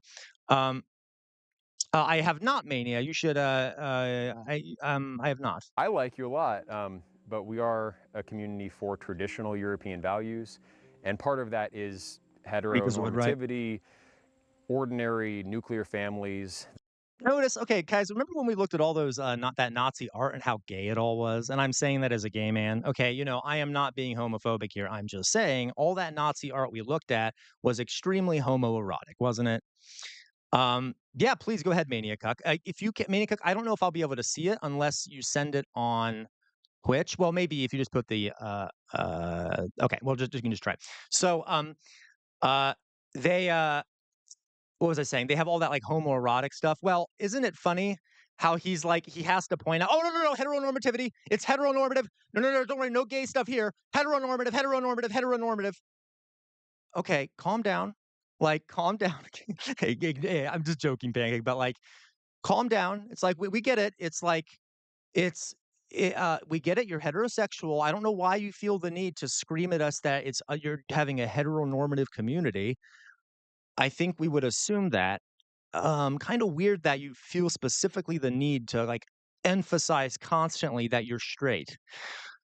Kind of suspicious. Anyway, um, yeah, like it was everything before, but it's not horseshit. Exactly. Okay. Anyway, so just kind of a funny thing, because notice what he said there. He's like heteronormative. It's like okay, whoa. I feel like there's something psychological going on there. To move here? Well, I like you a lot, but we are a community for traditional European values, and part of that is heteronormativity, ordinary nuclear families that are consistent with our general tradition, and it's not part of traditional European morality to Exactly, Meowser. affirm or uphold I don't know, LGBT lifestyles. Eric Orwell and other board Right, Jay members Shadow. have bigger plans. He tells us that they are already looking into buying compounds in other states. And are they like also And folks, I do hope you all know I have no problem with gay people. I am a gay man, right? Like I'm just trying to humiliate them because you know how that they think that's super offensive, right? Like I'm just trying to alienate people of their movement and being like, hey, they do kind of sound kind of gay, right? Anyway, I probably shouldn't do that, but okay. All right. Yeah, traditional European values. Very heteronormal. Yeah, they're having their healthy gay thoughts, are they not? Right. Okay. Anyway, all these men living together out in the wilderness, right? It's kind of like Brokeback Mountain for Nazis, isn't it? Okay. where like most like-minded people would live, or is this all over the United States? There are definitely hubs. Yeah, it's Appalachia, the Oh, I'm Pacific sorry, Maniac. Northwest, If you and the go into our Ozarks. Discord, you could put it into Reacts and I can find it there. Those are by far the leading contenders. Why is that? Well, different reasons in each case. Appalachia Agreed. is kind Thank of you. where the Thank American you, ethnogenesis Pancake. took My place. idea exactly. You know, the Scots-Irish are a big portion of American or white American ancestry. That's funny because as And I they really- recall, Irish people weren't even viewed as white. Like, at the beginning, when a lot of Irish people started moving over to America, they were viewed as ruddy-skinned, and they weren't counted as white people. So hilarious that he is, and by the way, a lot of times Scottish people weren't considered fully white either. Anyway, more so the Irish, though. So he's like, "We want to go to where the people who originally demonized us weren't being white, but who we now think are white." Which anyway, he doesn't clearly know what race is. All right. became a distinct people. Um, in Yeah, the American context, in Appalachia, a lot of people have roots in Appalachia. There are a lot of strong, very old, that's a fair traditional point, Jonas. American communities. God, Jonas, that makes me feel like I shouldn't have talked that way on that stream. I'm like, because that is kind of how I sounded, isn't it? Anyway, his genes aren't acclimatized. Anyway, okay. Um, There. So people are sympathetic. yes, Mithril. Also, it's not as expensive as some parts of the country. No, Dolly Boy. Weirdly enough, when they say Scotch Irish, I would guess in this Scots Irish, in this case, they're talking about a racial group. A lot of these guys view the Irish and the Scots as racially, as the same racial group. They don't differentiate, uh, which is interesting. The laws are not as restrictive in terms of development, so you wouldn't be held up by endless permitting requirements. There are questions if this concept is violating anti-discrimination housing laws that have been in place for 57 years. Tim Griffin, the Arkansas Attorney General, said in a statement, "We are continuing our review of this matter." Eric Orwell is disappointed that President Trump didn't fulfill his promise to build a wall. I know, Dolly Boy. But he still voted for him again. If a Democrat I love Scottish history, Jonas. They're like just my kind of people, like constantly pissed off at a government, especially a neighboring government. Okay. Anyway, I'll move on. A bunch of men too, a bunch of men with skirts on. Okay, I'm sorry. That is a douchey thing to say. Okay, I'm joking. They're kilts. I'm just trying to be okay. Anyway, kilts are very manly, actually. But anyway, all right. All right. Sky, no, I'm sorry, Dolly Boy. I didn't mean it that way. I'm just being an asshole.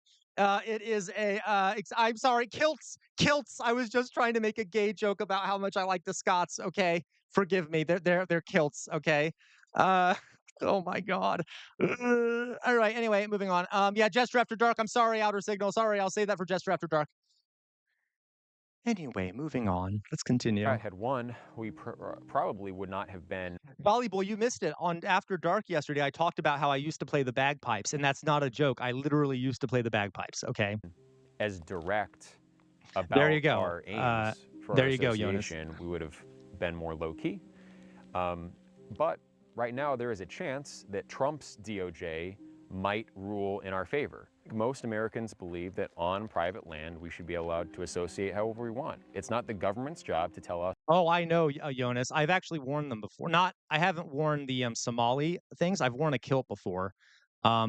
Very comfortable, I got to tell you. Very good, like for hot temperatures and things like that. I'm just being. I hope you all know I'm not demonizing other cultural things. Okay. Anyway, What kind of communities we're allowed to have. So there are some things that pertain to everyone, public commerce and so forth. No, it's not a superiority thing. It's they are my people who I came from. All of my ancestors are white Europeans. My children are white Europeans. So that's who I'm responsible for. Like if I oh, that's so cool. I really want one, Dolly Boy. I used to have one, but it got ruined. I really want a new one. Anyway, I'm sorry. Well, continue. ADHD take care moment. of my kids, that doesn't mean that I think my kids are better than all other kids.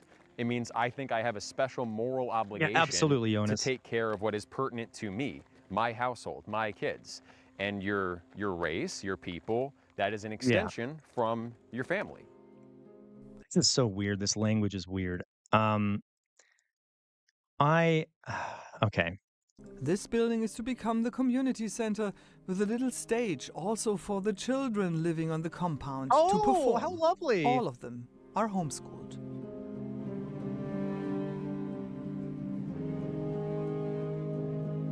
Eric tells us the swastikas symbolize luck and fate. It's meant to be intentional. Right, guy, they're such cowards. Why don't they everyone knows they don't symbolize luck and fate to these people. Why do they always have to lie? Like, they're so cowardly. They're so cowardly. Jesus Christ. They can't even just admit, like, that's hilarious. "Oh, it's a swastika. It symbolizes luck and fate." Really? Really it does? It symbolizes luck and fate to you? Okay. Um, of course they do, right? Of course they do. Yeah. Yeah, absolutely, Dolly boy. The runes are just Nordic symbols, right? Okay. Insane. Yeah, they're not even okay, good. All right. That's hilarious to me. Um, let's see here. Someone made a comment here.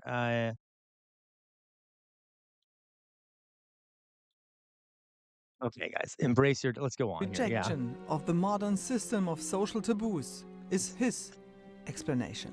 Right. Yeah, was the word. Oh my God, he has Hitler's dog. Guys, that cannot be a coincidence.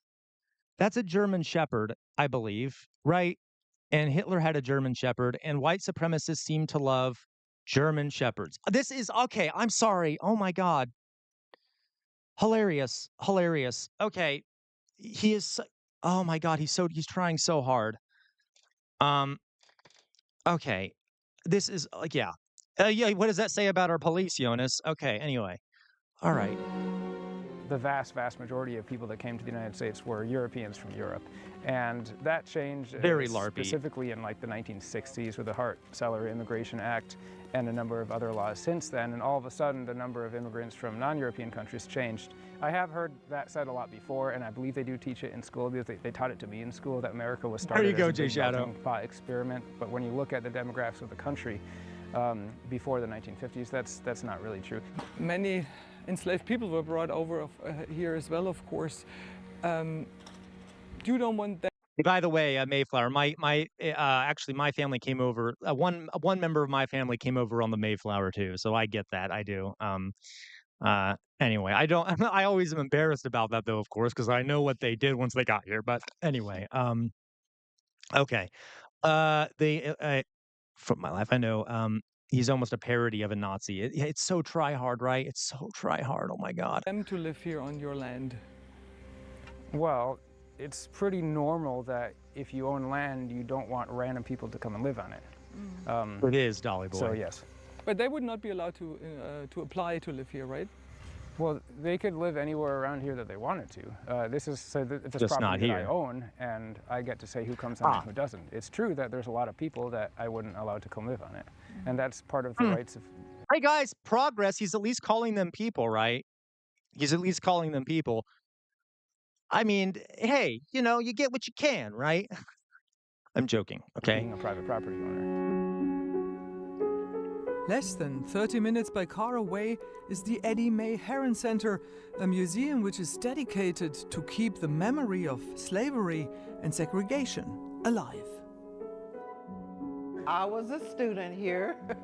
I went to school here in You're right, Jay the Shadow. late Yeah, Hiyori. 50s and early 60s. So when the school was still segregated. Okay, this woman is heroic. The fact that she operates this near to them. When the school was still segregated. And we attended school here, and we went from the first grade to Yeah, the eighth Jonas. grade.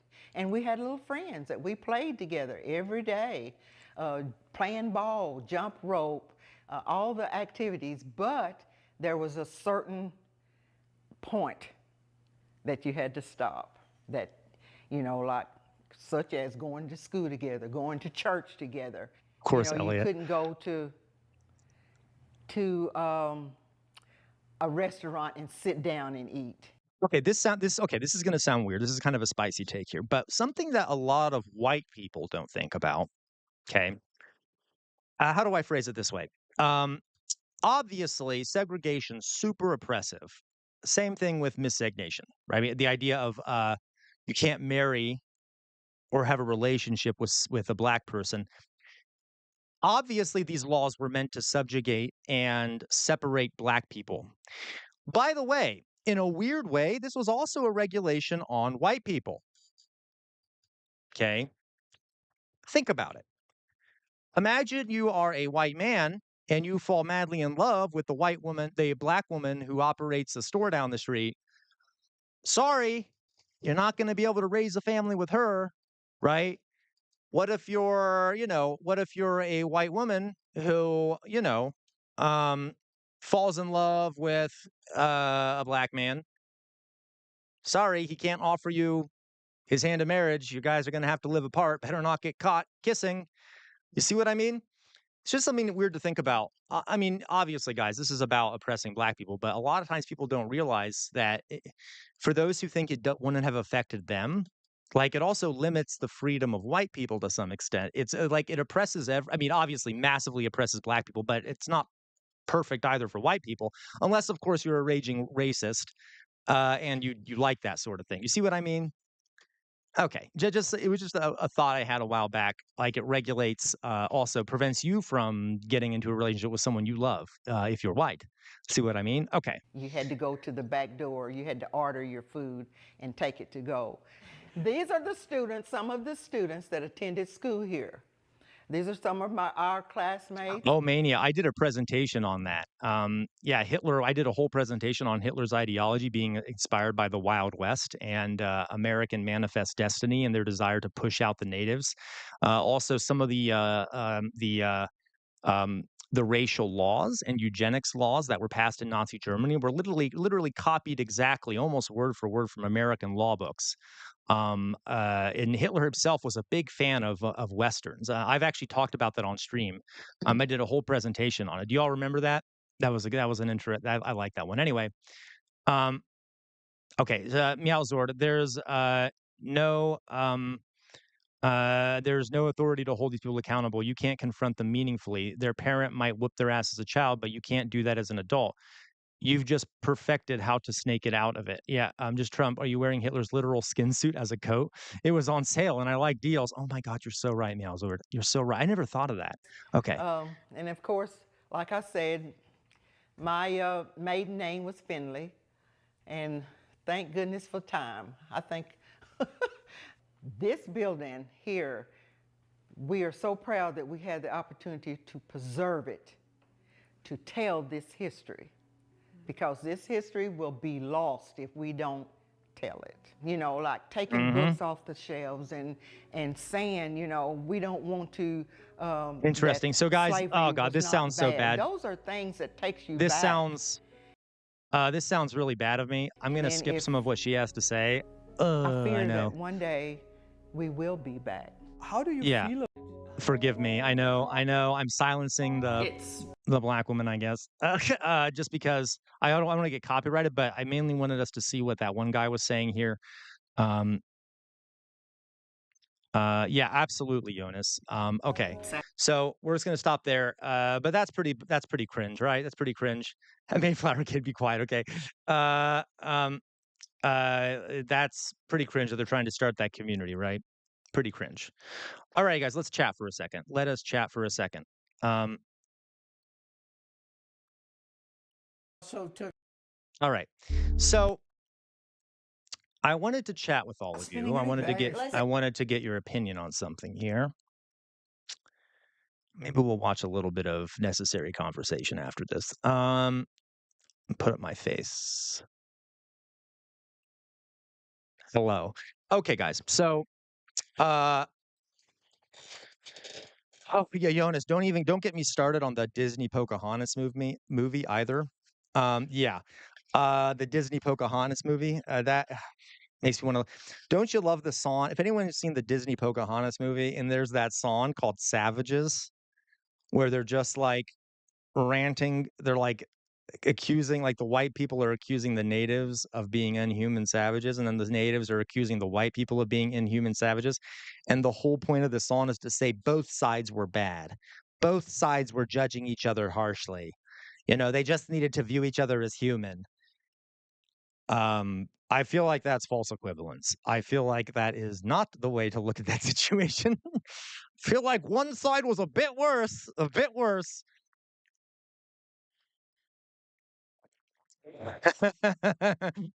um, uh, pancakes. I'm not trying to cancel it, but I just a funny note there, right? Okay. Anyway, so here's my question, folks. How does one how do you think what's a good way to get through to a MAGA person? Has anyone seen anyone on YouTube who's able to do this pretty well? Like, it is something as a teacher I have been trying to figure out for a long time. Like, because it seems like it's like talking to a brick wall sometimes. And I'm just curious, has anyone been able to convince someone who's MAGA to turn away from that? Okay, Alyssa, has anyone been able to do that? Um, has anyone been able to turn a family member? Um, uh, I'm guessing this is, yeah, it is. Okay. Uh, how do we? So, what have people figured out, if anyone has? Um, Okay, don't use words like DEI and socialized healthcare. Trigger words make people shut down and refuse your arguments. That is fair, cheese soup. I've actually, I've heard, I've actually, that's a self critique I've had sometimes. Cheese soup is trying to figure out, should I even use the word socialism? Should I even use the word? You see what I mean? Like, should I? It's an interesting question because if I were to do that, maybe in conversations they wouldn't. That word is so demonized. Um,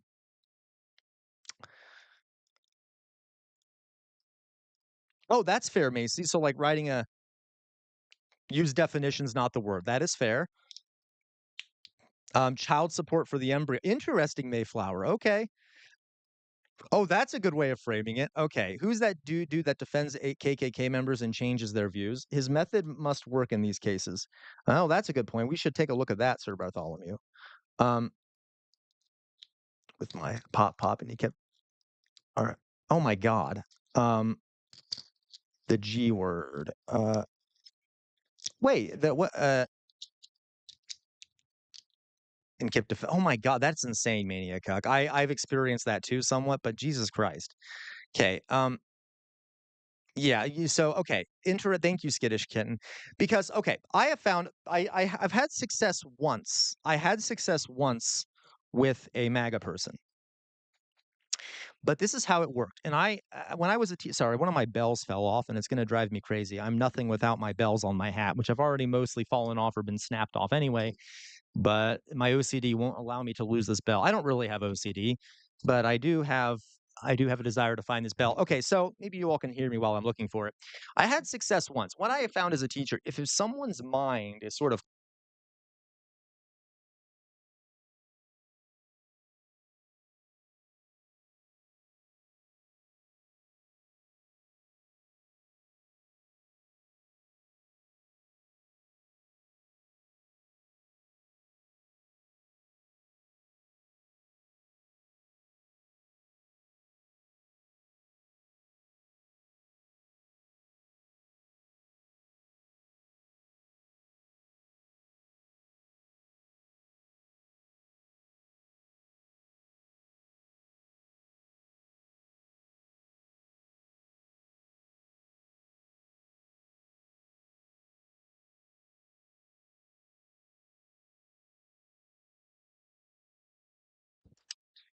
yes, there you go. So did you guys hear most of what I said there before I knocked out the cord?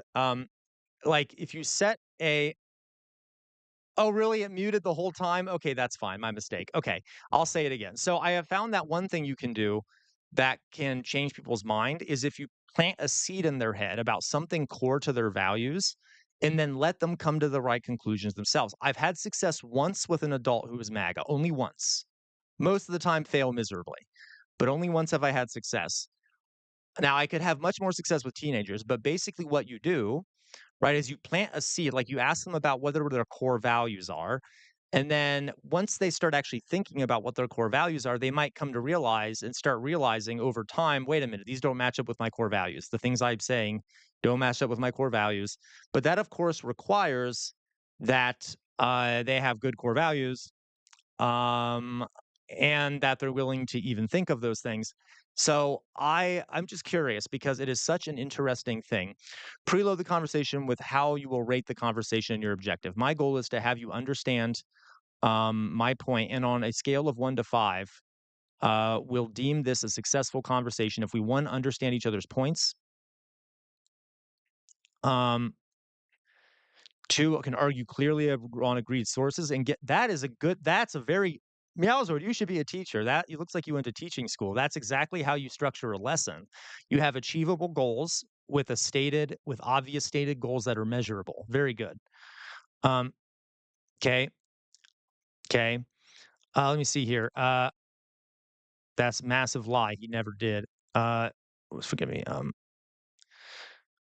Far right. Oh my God, I know. That's why I said I wasn't. Yeah, I know. I've heard of them. Pancake. Pancake. I know. Well, see here. They are the type. Uh,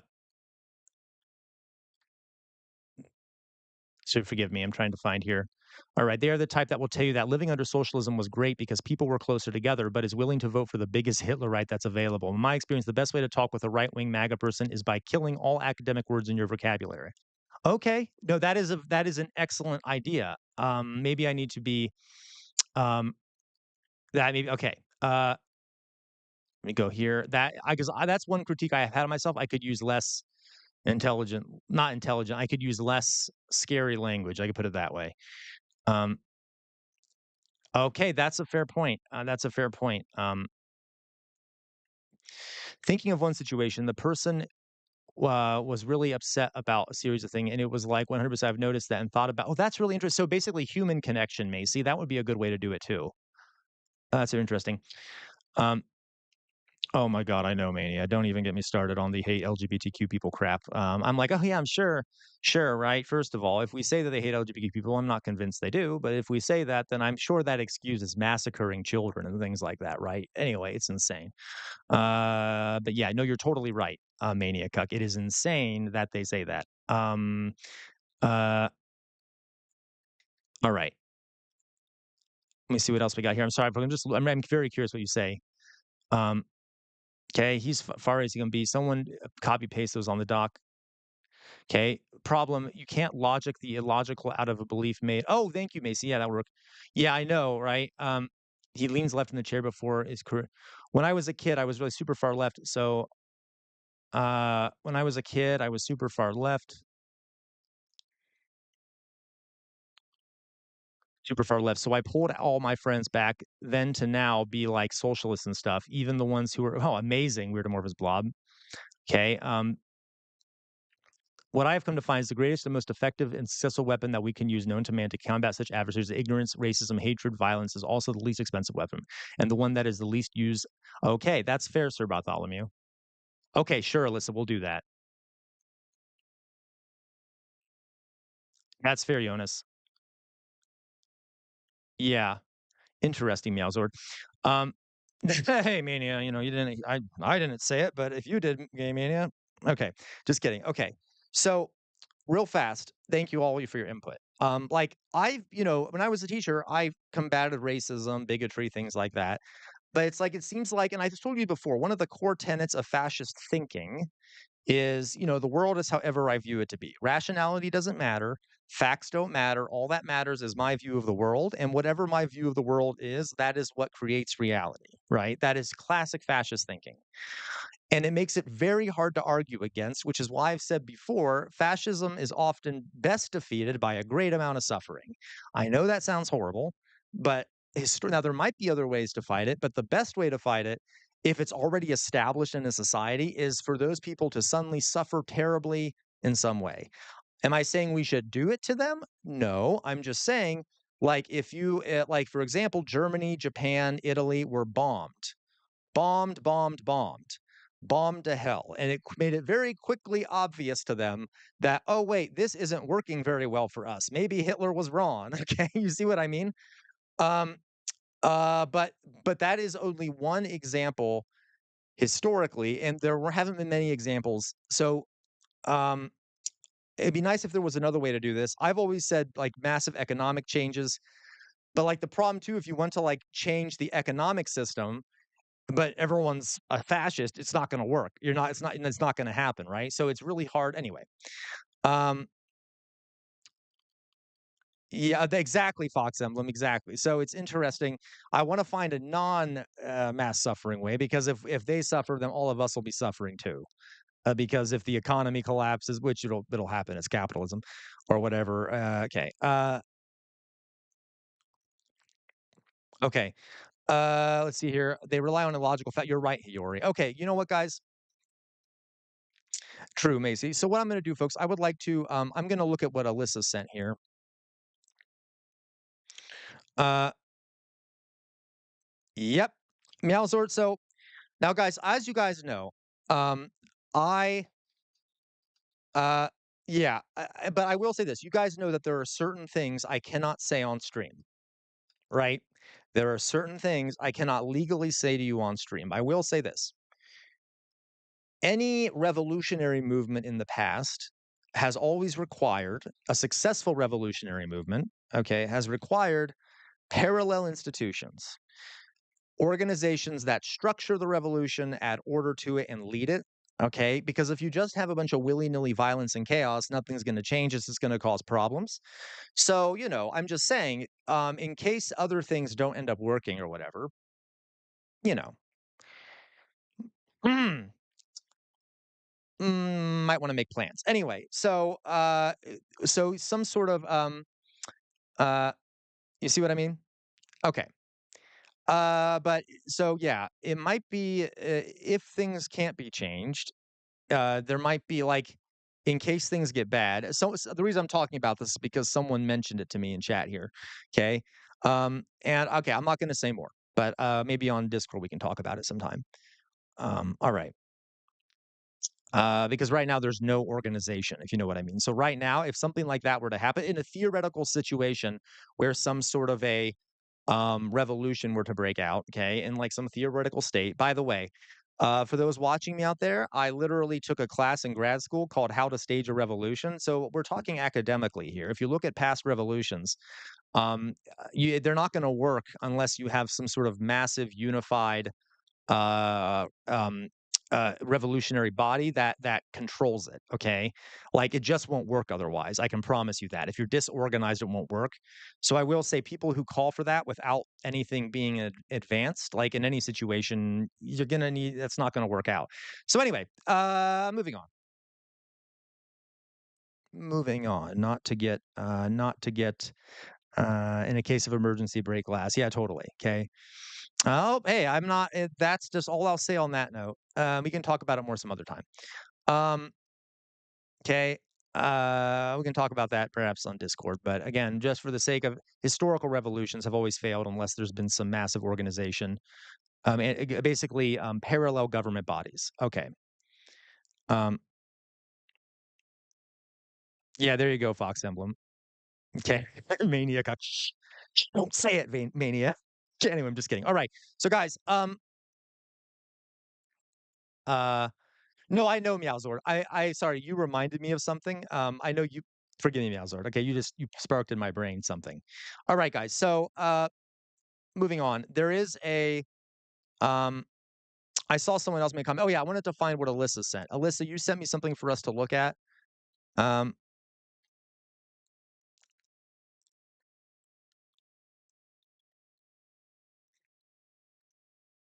uh Thank you, Meowzord. Thank you for your forgiveness. I need to go confess. All right. Oh my god, Jonas, thank you so much for all the gifted subs. Did I say thank you to you already? Uh all right.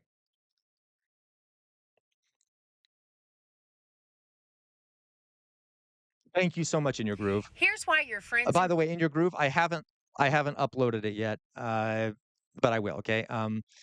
Oh, did you? Oh, that's right, Mania. You did on. I'll get to that. Forgive me, Mania. This is relevant to what we're doing here, but so King Jonas, he's our new leader. I support that. Um, all hail King Jonas in a non-fascist way. Okay. All right. Anyway. Okay. I'll be your jester, Jonas. Okay. So this Alyssa sent why they can't see Trump for who he is. So this is about people who can't see Trump for who he is. We'll see what it's about. Here's why your friends and family literally can't see what Trump is doing to the country. And no, it's not because they're stupid. We need to talk about something psychologists have been studying for years because it explains a lot of the heartbreak, the confusion, and the frustration so many of us, myself included, are feeling right now. Oh, I'm sorry, See, folks. when I'm a fool. I never put it up, did I? Oopsie. Whoopsie. There you go. ADHD moment.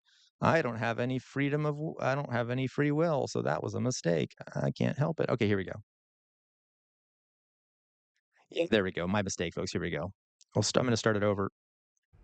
Here's why your friends and family literally can't see what Trump is doing to the country. And no, it's not because they're stupid.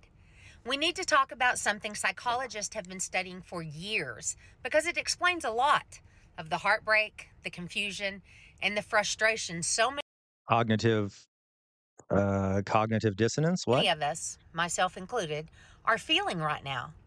See, when most people vote for a candidate, it's just a preference. But for a lot of people in the Maga movement, supporting Trump became a part of their identity, not just a choice, Yeah. who they are. There's actual research on this. It's called Oh, sorry. identity fusion and Mhm. social identity theory. Real fast. Before she, I don't, I can guess what she's going to say, but I just want to say she's actually very right. One of the big way that, like, for example, in rural communities, the only form of community a person typically has are like churches. That's where you go. That's how you identify. You identify as a churchgoer in a certain small community. So a lot of your identity gets all linked up with the church, especially when people are feeling socially isolated or alienated. Remember what we were talking about when it came to how capitalism affects your psychology and it makes you feel isolated and alienated. A lot of times people will have to join groups that make them feel like they're part of something bigger, and they start taking on that identity like a cult. Exactly, folks, like a cult. Okay, anyway.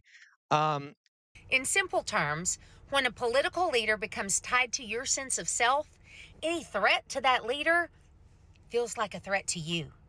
So criticism of yeah. Trump, no matter how factual, Guy, that is so, oh my god, this lady knows what she's talking about. When Hitler, offed himself, exactly, Mania. When Hitler offed himself, um, which was such a sad day, right? I'm sure everyone here would have been in tears, right? We were all very sad about that, I'm sure. Dolly boy, don't you say that I like Hitler. I know what you're thinking, Dolly boy. I know the comments you make whenever I talk about Hitler. Okay. Okay. When Hitler offed himself, a lot of his lower downs, yeah, I see you, Dolly boy. A lot of lower downs actually offed themselves off also, literally. If anyone's seen the movie Downfall, a lot of them were so overwhelmed by the idea of existing in a world where there was no Hitler, their whole identity was linked up in the idea of Hitler. So, like, without him, they felt like they lost all meaning in life and that they had to just go with him. Now, as much as I appreciate it in that circumstance, that shows how powerful it is, right? That shows how powerful it is. Uh, I'm sure you did, Jonas. I'm sure you were crying yourself to sleep. Uh, okay. Doug, he's dead, and we know he's dead because we have his lower jaw. I got to tell you, Doug. But we can talk about that sometime, Doug. hits the brain like an attack. And when something feels like an attack, the brain doesn't evaluate facts. The brain defends. This is called Yeah. identity protective thinking.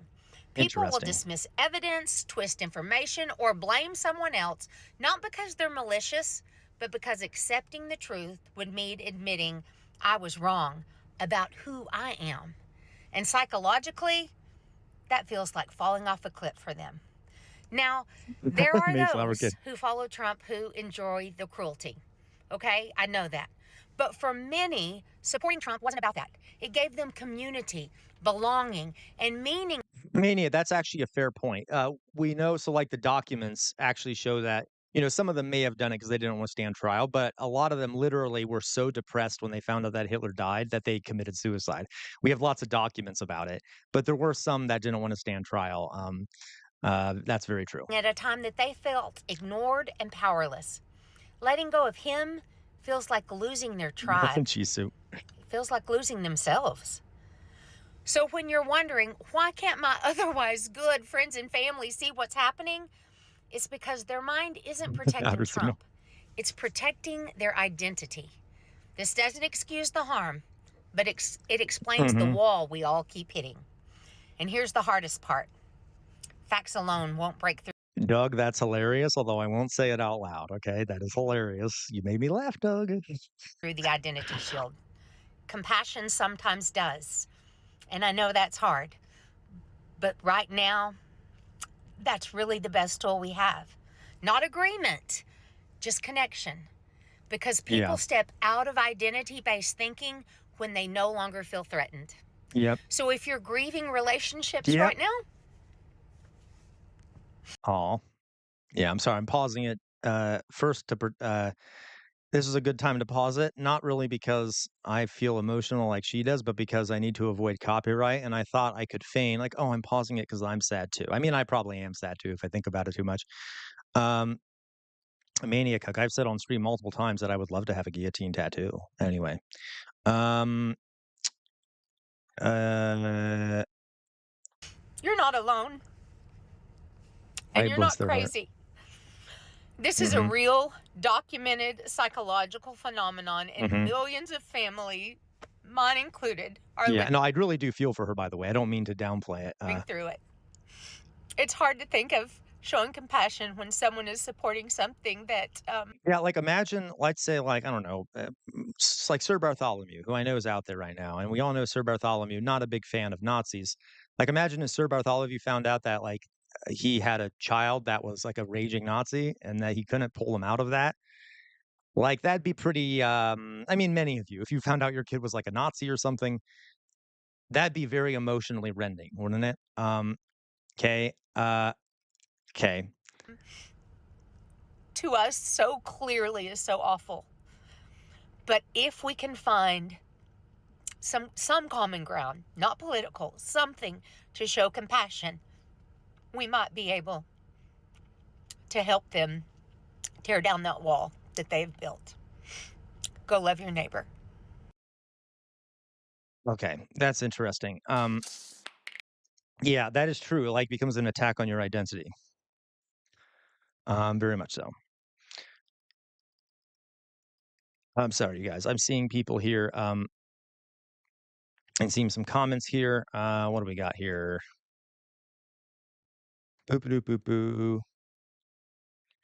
Leftist fell for strong colleague period. Yep. Mm-hmm.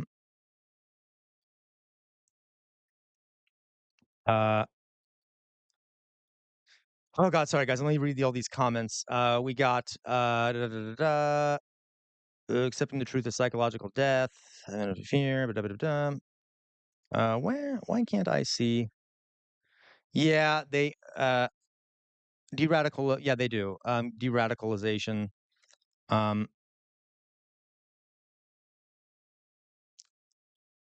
off with their heads.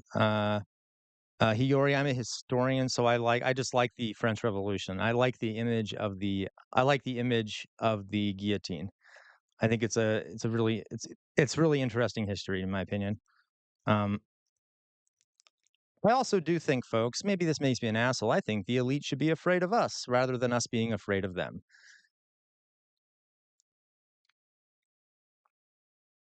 Saturn moment. Okay. Yeah. The only thing you should do the only thing you should do is encourage a addict to go to that's fair. Sorry, I'm reading, guys. I'm reading what you're saying here. Uh, oh, is that true? Yeah, okay, maybe we could do that. We could do that. We could totally do that. Uh, I'm sorry, guys. Some of your posts aren't appearing here. Oh, okay. The stupider the person, the stronger the connection. That's why the left doesn't have a cult leader. Leftists fell for strong cult-like personality. Nah, that is true. It's a more of a human issue. That is true. Pancake. Um, there's no leftist Trump right now. I see what you're saying. Okay. Watched A Bug's Life recently, and I agree. CR. Yeah, forgive me. And in regards to what outer signal? Oh, yes. You mean, yeah, the elites being afraid. I totally agree. Okay. Um, MAGAs are sells the same ones, and us as radicals. So who classifies as radical? No, that's fair. Well, I think the word radical in itself is sort of problematic in some ways. Let's put it that way. Yeah, okay. All right, poor maggots can't learn to fly because it's not really there's no objective reality to radicalism, if that makes sense. Yeah, but like words like that are okay, like because that has a meaning, Doug, right? Like radical empathy. is a specific thing, but like if you accuse people of being radicals, it's okay, you can use it. I'm just saying it's kind of it's interesting. Okay. Yeah, everything is radical right all the time. So it just has kind of lost a lot of its meaning, let's put it that way. And like for example, like moderate leftism in the United States would be classified as radical because America is so right wing and so capitalist that like you could arguably say that something like universal healthcare is radical, and like I couldn't really argue with you because it would be such a different thing than we're used to, even though it's like the norm everywhere. So I don't think it's radical, but like because it's a subjective thing, anyone could be like it's radical, and like you can't really argue with that because it's subjective. You see what I mean? Um, Okay.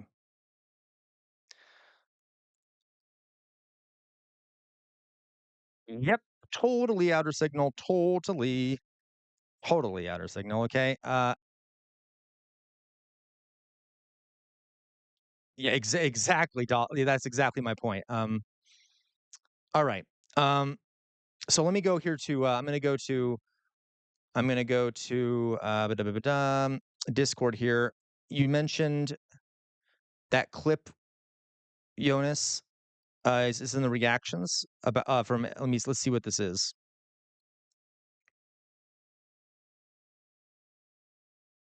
Hmm. Okay. Oh, this looks good. So you saying this is a guy My reacting to a son radicalism? Okay. Okay. Let's watch this. This looks like it'll be very relevant to what we're doing. Um. Uh. All right. Okay. Let's go. So let's watch this. This is my 13-year-old threatened to stab me. My 14-year-old threatened to stab me. I'm guessing this is about about people who think. Okay. Let's just my watch. son is basically thinks he's Andrew Tate and his mates do. Oh my God, guys. Immediately, I hear the name Andrew Tate, and I'm triggered. I had like when I was teaching, he was so popular amongst the male students. It was a daily problem.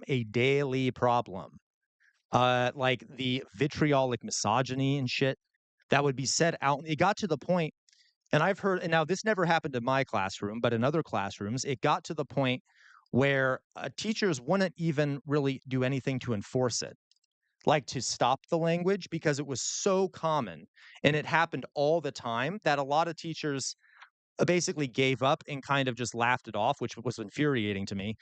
Um, but like it was so disruptive that if they tried to stop every single time it happened, there'd be like no boys left in the classroom. Um, Andrew Tate is a monster. Like anyway, okay. And you all should see if Louise is here. You all should see the show Adolescence. It's very good. About a young guy who well, you should just see it. It has to do with Andrew Tate kind of, or has to do with the manosphere. He's been brainwashed by this, excuse the French, idiot. And he's changed over the years. He's 14. Yeah, Sounds like he's going on 35, I know, 40. Doug. Now I will say I'm over. Okay, exactly. Yeah, uh, total exactly. There, pancake. You best make like Saturn. What do you mean? I say, Sir Bartholomew, when you say what do you mean like Saturn? Forgive me. You keep saying Saturn, and I feel like I'm missing the reference. I'm curious. Okay, you did not like it, Mayflower. Why did you not like? I'm just curious. Why didn't you like? I liked it, but I'm curious. Maybe I. Um, oh yeah, of course, Sir Bartholomew. Yeah, I got you, Sir Bartholomew. Okay. Um, okay. So yeah, no, guys, like this sounds weird because you all know, like, you've all been on the stream, but I was kind of viewed as an authoritarian sometimes in my classroom when you all know I taught in an open democratic way, but I was also authoritarian because there was so much of that shit in my classroom. No, no, no, no, no. We're not playing this game. Okay. We're not going to talk about Andrew Tate. We're not going to do any of this crap. Okay. So, like, uh, I know you're right, JDH. We're all seen this way, but like there are teachers, like I did it in a way where I still made it people to learn like self control and things like that. But anyway, I did a presentation once on how I taught, and you all know it was sort of democratic and stuff, but there would be certain rules that you better not. So like, but some teachers, I don't blame them. It's exhausting, and then the kids don't like you, and then like it's a big issue. How dare you, Jonas? But like, I mean, I taught like in a harsh way when it came to stuff like that. Like, obviously, I was more open to conversation, but like, if anyone's gonna be like doing misogyny or racism or shit, no, no, no, we're not playing with that. Okay. Uh, but by the way, my students love me. I want to point that out. I know. See, now I feel like I'm going into self defense mode. They still liked me. But okay.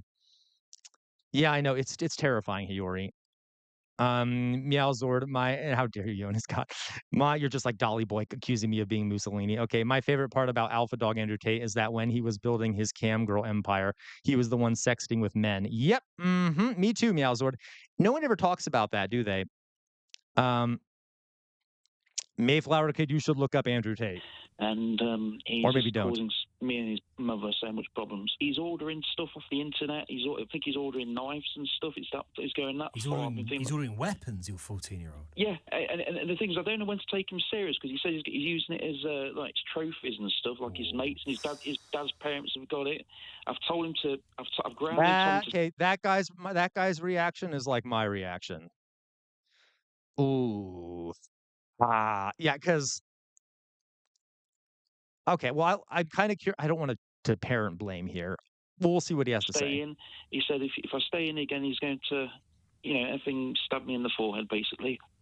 Right. I mean, what are you going to do? I've been thinking about going to the police. It's come to a situation now. Me and his mother Yeah. can't handle him in the sense he's tall. He's 6 foot now. He's very tall for his age. He's just become an absolute. I'm sorry to say, I'm getting upset, but he doesn't feel like he's my son no more. That's a hard thing for a dad to say, right? Yeah. Yeah. Yeah. Yeah. Back to the elusive behavior where there's no authority, kids ordering knives, and he's like, it's for an art project, ordering Mein Kampf because I like history. Yeah. So my thought is like, um, I shouldn't do this. I shouldn't parent blame here, but like, you need to not let him do that. You need to take away everything he has, like take away his phone, take away his computer. Um, okay. I'm okay. I shouldn't say that. It's hard to parent, regardless. But like that, and if he's threatening you and shit, yeah, that's a big problem. Um, okay. So I will let you decide which one of those is the case there, Pancake. I will decide. Um, I'll let you decide that. Though I will say, I mean, I censor myself, but not terribly much. Let's put it that way. Um, yeah. Okay. But not like with not I really don't censor myself that much. Like I do like, for example, I don't talk about like violent revolution because why I'm not convinced that that would be useful at this point. I'm just saying but I am a socialist though. I will say that. I wouldn't say I'm like an AOC socialist because she's not really a socialist. Okay, I like AOC. I'm just saying. Anyway, um okay. Uh Anyway, but, regardless, okay, but let's put it this way, Pancake, I am in, there you go, JDH. I'm in an American context, so you see what I mean. Um, uh, okay, alright. So, um, sorry, let me read everything, guys, but I will say, like, I'm honest and stuff, I've just, uh alright, and but I will say you have to watch okay, one last thing too, for those, I know, you haven't been in here for terribly long, Pancake. I don't like I have pretty strong opinions about things, but also the purpose like I don't talk about them all at once. You see what I mean? Um and this is more about fighting fascism than my economic beliefs. Let's put it that way. Well, there's anyway, I don't know what I'm saying. I'm just rambling. Um okay. All right, guys. Let me read here. I see why you feel bad for the father. It's easy to blame him, but surely we can take into consider. No, admittedly, you're right, Jonas. I'm being too hard on the father. Um, um, Okay. Yeah. Hey, that's okay. No problem, Sammy Lammy. See you later. Okay. I'm sorry, guys. I'm trying to see here. I'm so sorry. Okay. It's butter slicer. I like to make pastries. um, yeah, I like the idea. I just like the idea of a guillotine. I have a lot of anger in me towards the elites. And I think the French Revolution was kind of silly and fun. Thank you, Doug. That's the way to do it. Prioritizing my energy to have the most positive impact. You have to understand too, folks. I don't view this. I don't view this as like, it. I don't run the world, right? We do collectively. We should collectively run the world. So I try to give the education and stuff, and I let you guys sort of come to your own conclusions. Um, yeah, no, what I mean by that, cheese soup, is that it was kind of fun and silly to watch all those aristocrats get their heads cut off. I'm sure. Anyway, okay. Regardless.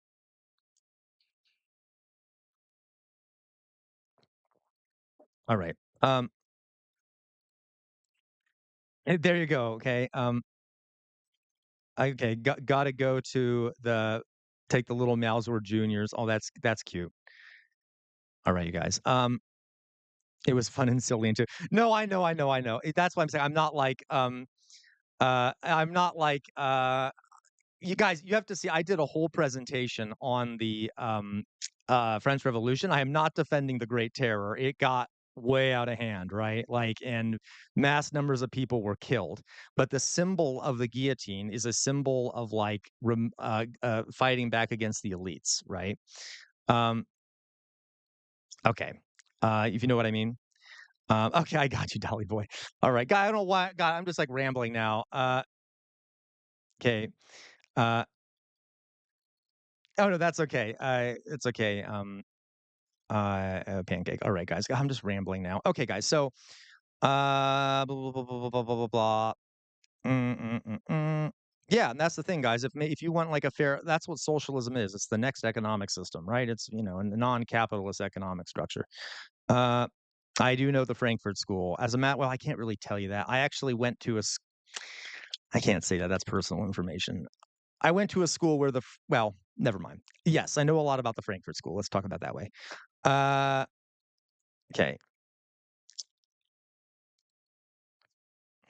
That's funny, Sir Bartholomew. You guys, let me tell you a quick little story, a little historical story here.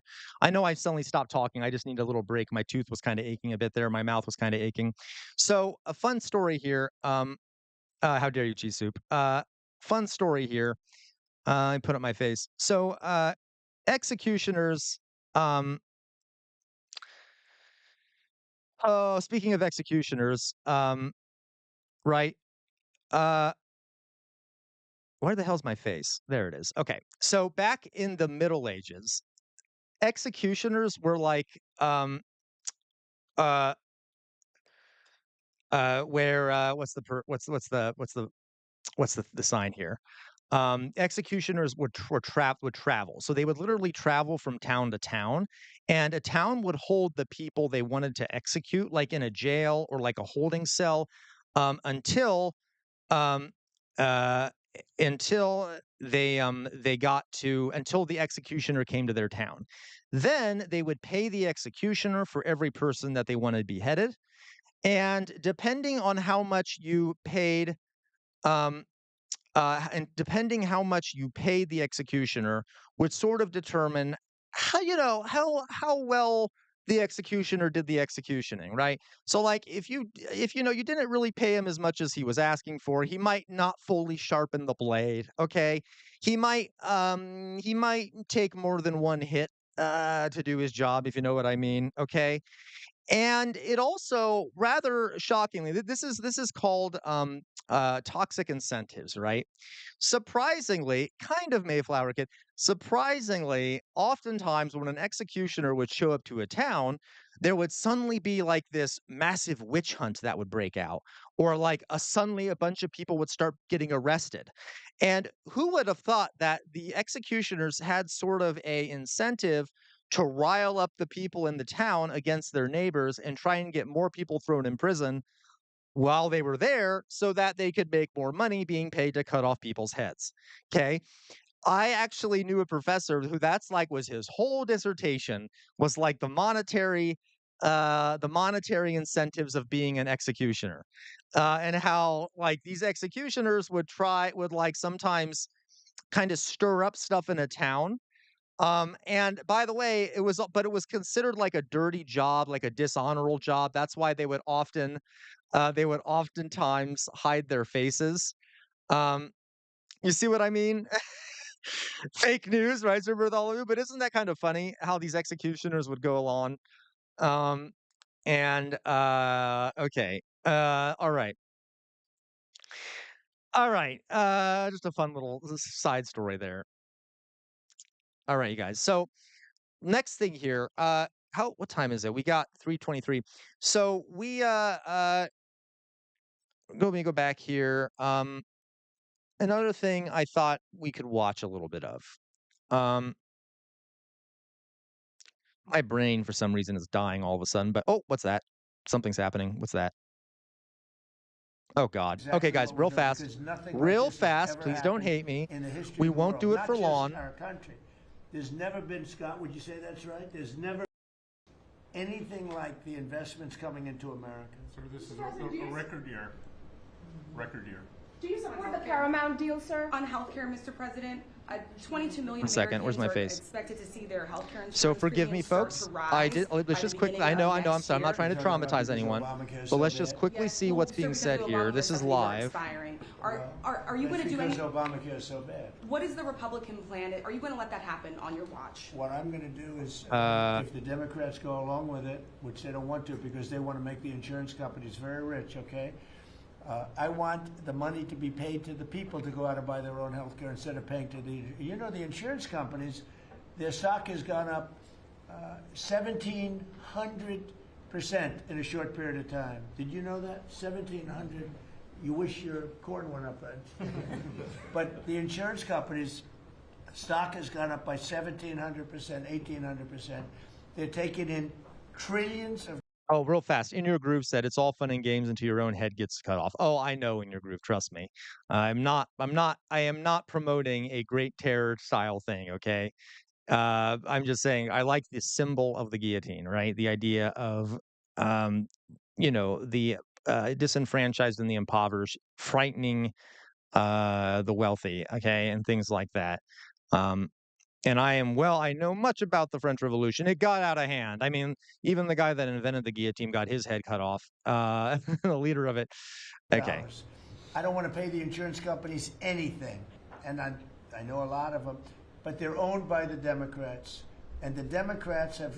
Obamacare is a setup to make insurance companies rich, and I want to pay the people, and I want the people to go out and buy their own health care. And that's what we want to do, and that's what the Republicans want to do, because Obamacare is a disaster. And I said it 5 years ago, 4 years ago, 3 years ago. It was always a disaster. It's bad health care that's too expensive for people. And now your premiums, and you said it better than I said. You said the Obamacare premiums are going to go up. They're going way up. And what I want to do is have the money. And you know who's getting that money? A lot of it is the insurance companies. I want the people to get the money and go out and buy their own health care. And everybody wants that, right? Okay. When Mr. President put that bill on the floor. Guys, it's unbearable to listen to. Okay. Yeah, right In Your Groove. Do you have any reaction on the fine that was imposed to X by the European For what? Union? To X, to the platform X, the fine that the That was European pretty Union amazing. You're talking about, is that European Union or is it, who did that? European Union or UK? the European Commission. Whoa, that's a nasty one. Do I you don't consider know. it an attack? Elon has not called me to ask for help in that one. But no, that's a tough Christ. thing. I don't think it's right. Yeah, right, Dolly Boy. I don't see, how they can do that. No. I'll speak about it later. I'm going to get a full report on it. Look, Europe has to be very careful. Oh my God, I get so sick of him talking about Europe. Doing a lot Okay. of things. We want to keep Europe I don't blame you, Europe is Mayflower Kid. going in some bad directions. It's very bad for the people. We don't want Europe to change so much. They're going in some very bad directions. That was a big thing. I agree, Outer Signal. Vaccines schedule, possibly to match what is on par with peer nations in Oh, Europe? Mania Cook, watch my Would earlier you support streams. ending federal mandates and just Watch making my those earlier streams. recommendations for schools? You're gonna have to say it again. As far as the vaccine Louder. As far as the vaccine schedule for children. Jonas, you make me sick. How dare you? I know you don't think that, Jonas. I know he's not like your inspiration. Would you support ending the federal mandates and making it optional for Well, schools? we're looking at a lot of things having to do with vaccines and with the different. I think we take like 88 different shots, all wrapped up in one big glass of stuff like that, and we're going to be reducing it very substantially. Do you support the paramount? It'll be safe. Oh, in your groove. Did you saying that? Do we remember? Okay, no, guys, I'm totally being conspiratorial now. That's it. I'm being conspiratorial. Why 88 specifically? Do we remember what 88 means? I feel like, uh, 88. Yeah, thank you, in your groove. That's what I'm saying, right? Like, why 88 vaccines? We all remember what the number 88 means, right? Do you remember? That is okay. Again, am I being conspiratorial? I don't know, but 88 means Heil Hitler. It's the eighth letter of the alphabet. Is H H. White supremacists and Nazis use it all the time. If that's possible, Jonas, is there much of a difference though, Jonas, between 88 and 666? Anyway, okay, okay. But we're going to be reducing it very Do you substantially. support the paramount bid for Goodbye, Warner Meowsword. Brothers that I came don't out this know morning? enough about it. You spoke about Netflix last night, saying you have concerns about them. I know the amassing companies very well. I Jesus. know what they're doing, but I have to see. I have to see what percentage of market they have. Next, he's going to be like, and there's 14 companies. There's 14 companies. Okay, because remember, okay, we all know what. Yeah, there you go. There's, if we all remember, okay, now if he does say 14, then we know it's a dog whistle for sure. We have to see the Netflix percentage of market, Paramount, the percentage of market. I mean, none of them are particularly great friends of mine. You know, I want to do what's right. And so very important to do what's right. Right, Paramount outer is signal. supported by Jared Kushner, Mr. President. Would that impact your decision? If Paramount is, I don't know. I've never spoken to him about it. He's really trying to work on Gaza. I think his primary thing is Gaza. Let's laugh about Gaza. Ha ha ha! It's so funny. Ha ha ha! I love blowing up children. Ha ha ha ha! Like, okay. Oh my God, these people have no sense of anything outside themselves. That is so gross. I like. He's working on God. Know when to laugh. Know when to laugh. Okay. If you're making house visits on Christmas Eve, as he suggested, does the beast need to be fitted with sleigh rails? I don't know in your groove. You want to answer that question? Absolutely. We should put sleigh rails on the beast, yes. He is the support Santa. that? Go ahead. That Republican plan that you just talked about when it comes to health care, when do you expect Republicans to put Oh, that we're on? looking at it very strongly, and we're also going to the Democrats and asking them to do it. The Democrats want to make the insurance companies rich. They're all paid off by the insurance companies. A tremendous amount of the insurance company funding goes to Democrats. Why don't you ask that question of the Democrats? Because I would love to do it. I'd love all of the money to go to the people. They go to the people. You know, I put that out 2 weeks ago. It became #1 viral. People love #1 viral. Became #1 viral. Pancake. I wonder what business. Probably just to get rid of regulations so that he can basically become an oligarch over in the EU too. Okay. it. I want the money to go for healthcare, to go to the people and let the people buy their own healthcare through an account. They can buy their own healthcare. And everybody loves it, except for the Democrats. And you know why they don't? Because they're paid off by the insurance companies. That's a really good point in your groove. Okay, what else? Yeah, Alina Habba says she's stepping down as U.S. Attorney for the District of New Jersey after the courts disqualified her. Do you have any comment on that? Well, she's not disqualified. You Oh, get a Doug, blue I didn't slip know thing that. That's horrible. It's a horrible thing.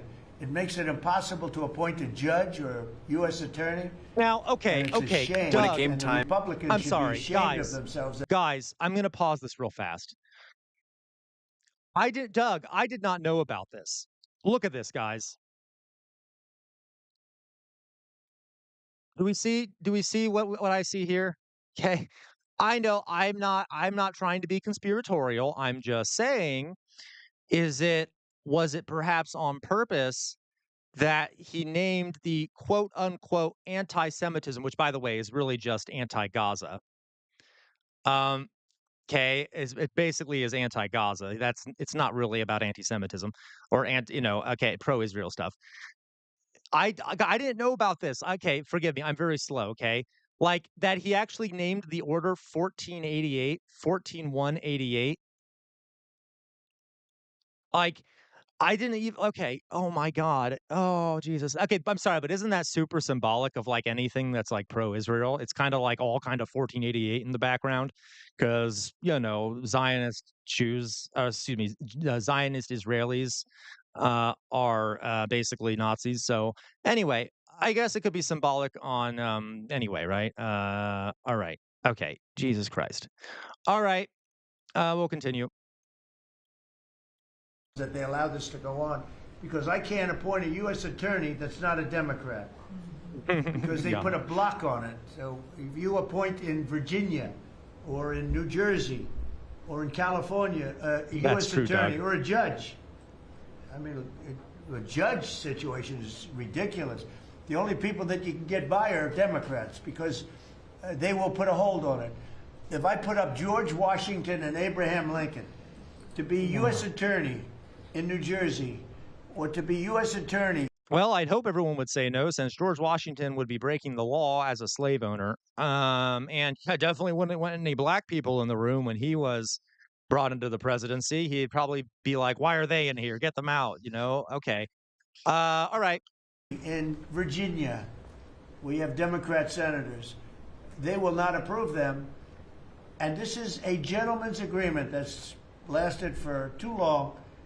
And it doesn't make it, especially in light of what's going on today, it means you can't appoint a Republican. Cake, I deeply appreciate your historical reference by talking about Otto Skorzeny. Yep. U.S. attorney, and we don't play the same game with them, but they do.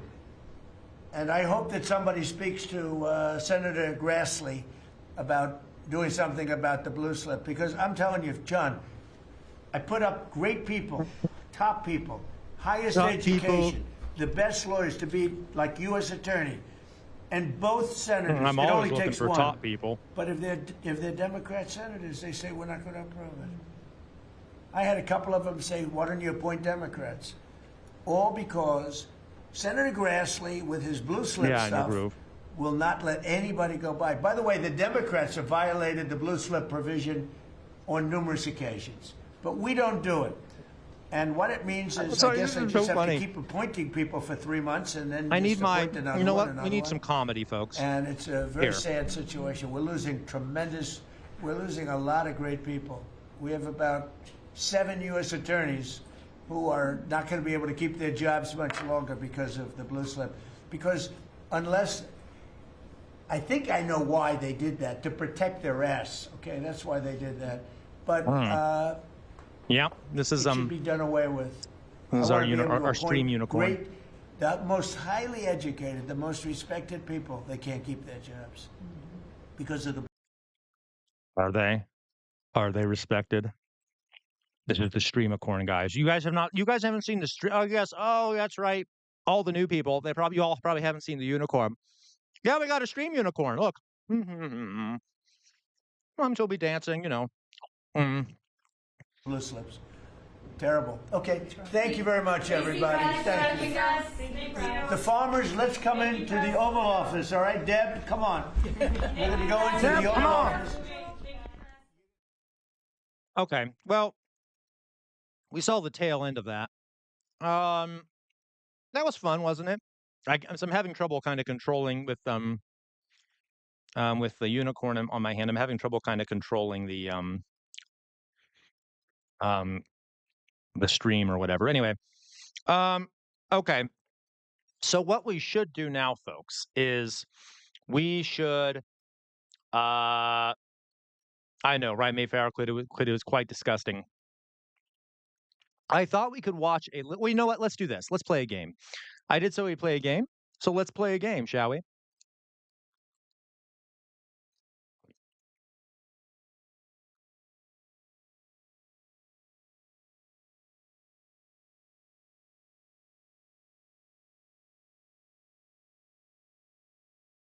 Okay. Let's play a game. So, thermonuclear war. Yeah, why not? It'll be kind of fun. Okay. Let's play. You know what? Let's do GeoGuessr. I know that's what we do a lot, but GeoGuessr sounds fun to me at the moment. We'll do a little GeoGuessr. Matt, we need a little bit of a palate cleanser, don't you think? Don't you all think we need a bit of a palate cleanser after watching the Orange Mussolini? So let's just pretend like we're trying to find where we are in the world. You know, nothing too harsh.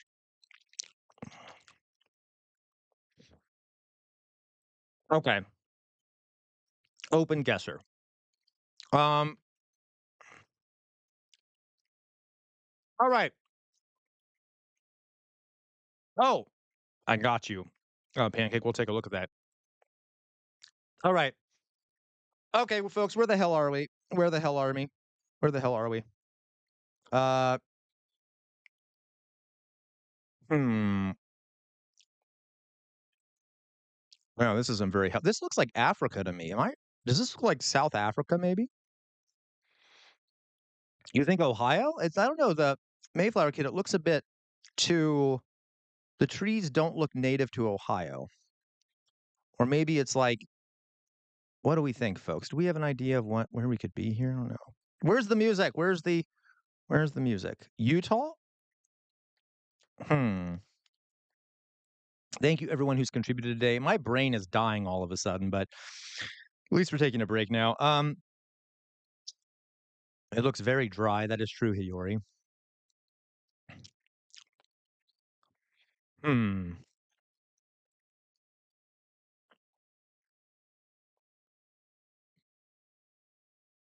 What do we think here? Oh, wait, HPC. You think it actually might, maybe it is. Let's see here. What's this? HPC. That doesn't help. You think Australia, Sir Bartholomew? Maybe it is. But guys, I'm enraged. Where's our cute music that we always get to play? Like, don't we like where's our cute music? I want the cute music. Why don't we have cute music? Okay. It's werewolf country wherever it is. Did I in your groove? God damn it. I want the cute music. Thank you in your groove for keeping me sane. Okay. Where the hell did I mute it completely? I don't Oh, you know what? Maybe I did. I need my music. I need my music. Oh, the music volume is up. I need my cute music. Oh, after the first one. Okay, thank you, Doug. We'll wait. We'll wait. We'll wait. We'll wait for the cute music. Edibles hit their peak. Okay, have fun, Jonas. Have fun. Sleep well, bud. All right.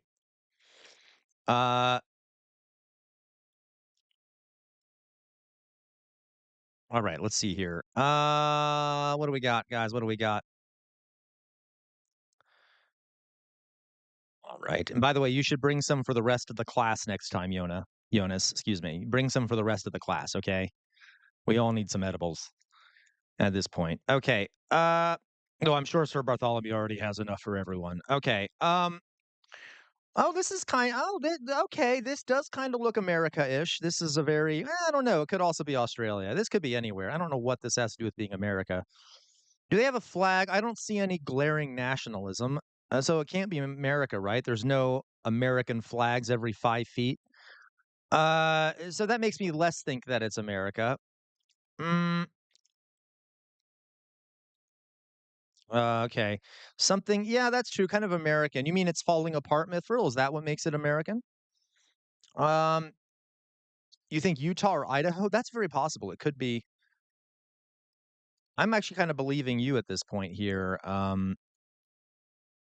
Alma is Mormon? I got you. So it could be Utah. I must have missed. Okay. But again, no American flags? Like, okay. God, lack of patriotism here, folks. Come on. Bunch of traitors to the country here. Wait, this isn't Utah. Look, they have solar power. I'm kidding. It could be. It could be. There's like a little lake. A little lake. More solar power. That's kind of weird, guys. I don't know. It is Australia. Where's Sir Bartholomew? Where is Sir Bartholomew? We need to give Sir Bartholomew a big, big shout out. Thank you, Sir Bartholomew, for correctly declaring it to be Australia. Now, Australia, big country, very big country, actually whole continent. So where in Australia are we, do we think? Where I don't see any kangaroos. All right. Yay. Do we know where you know what? Let's just take a guess. Let's just take a guess. We're somewhere in Australia. If I put it dead center, we can't be too far, right? We'll put it right there. Boop. Oh, god damn it. Okay, whatever. It was Tasmania, of course, there's the music, off the coast of Australia. So boy, was I off by about almost, 1,900 kilometers. Hey, though, we still got the right place, right? Oh, there's the music, guys. I need this. I need this calming music right now. Let's go to the next one, shall we? Oh, my God, look at this. This is cute and very American. Oh, my God, it's American. Jesus Christ, this is the most American-looking thing I've ever seen in my life. Okay, well, it'd be more American if there was sound, because then we could hear the gunfire. Now, okay, I think I've made that joke before, so maybe it's not funny anymore. Okay,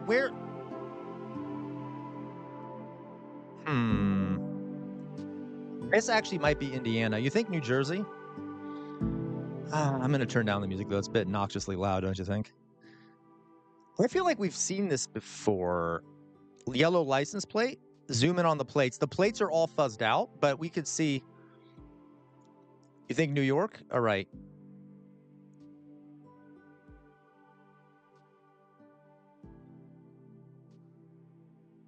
Not very helpful, huh? Shit. I don't know. It kind of looks like it could. I'm kind of siding with Mayflower Kid at this point, because Richfield Farms. Ooh. I used to live in Boston. This reminds me of the East Coast.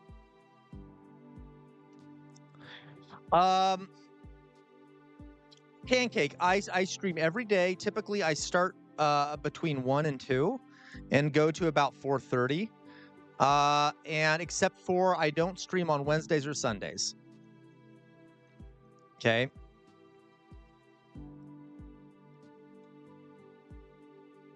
Oh, wait, there's a sign down there, guys. Oh my God, look, we're on the highway. Okay, you know what? We're going to find the sign. Oh, thank you. Sorry, Doug. Thank you. Sorry. We start streaming 1 to 2 Eastern Standard Time. Thank you, Doug. Forgive me, Doug. Doug is my professional shepherd, my handler who keeps me in. All right. Clinton. Okay, guys, what state is this? Patterson. Oh, oh my God, you were right. You were right. Where are you? Yep, you're right, Mayflower Kid. It was New Jersey. Congratulations. Mayflower Kid, I believe, was the first one to say that. And I foolishly ignored Mayflower Kid. Let us go to New Jersey. I'm just going to say that we are in... you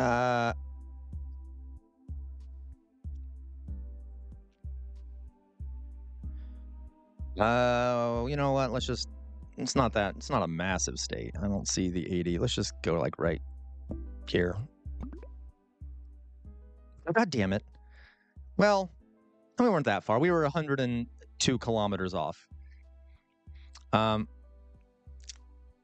Dolly Boy? I don't need that from you, Dolly Boy. I don't need that from you at all, okay?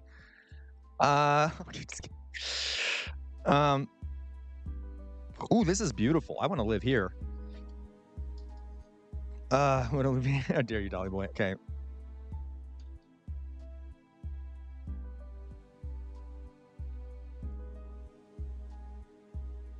That is beautiful. Is this Germany, we think? I don't know. NF?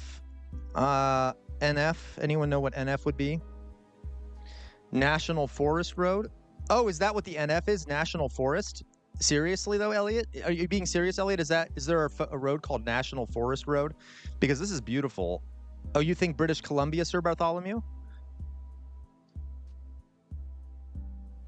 I believe... Okay.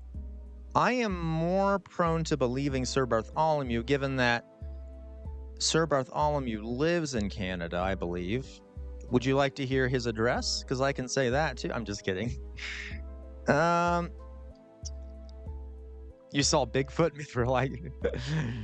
All right. Okay. You know what? Let's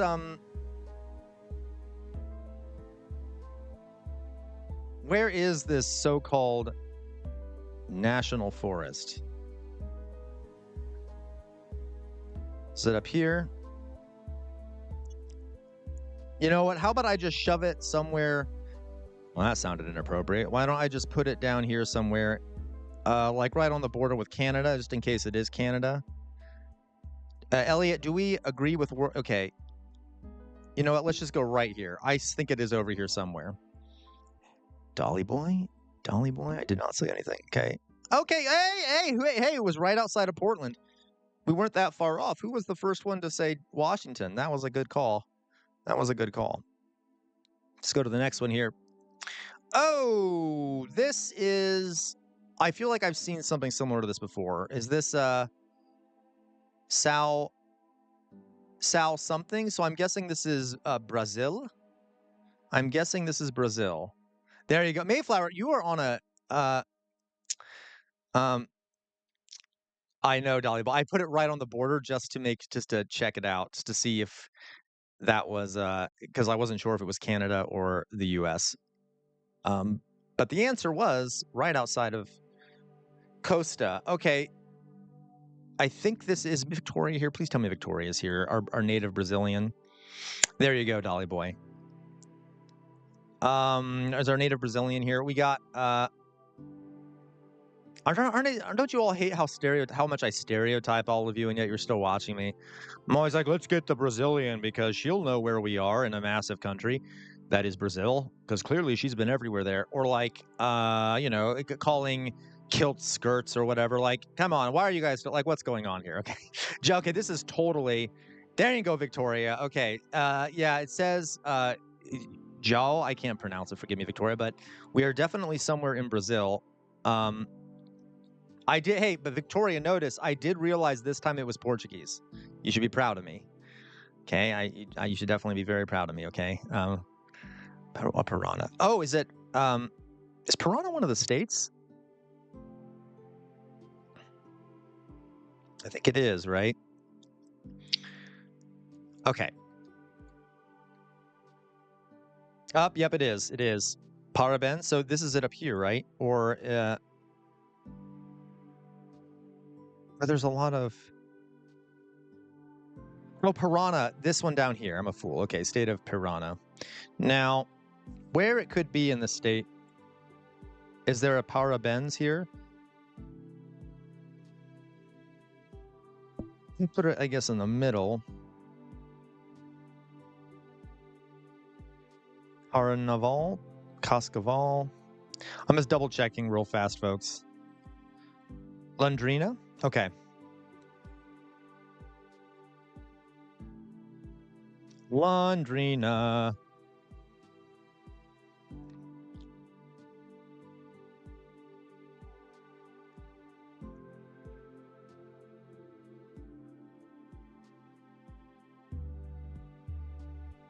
All right, you guys. Londrina. Where is Londrina? You know what? I'm sorry. I can't find it. I'm just going to go right here. Forgive me, Victoria. Let's just try it right here.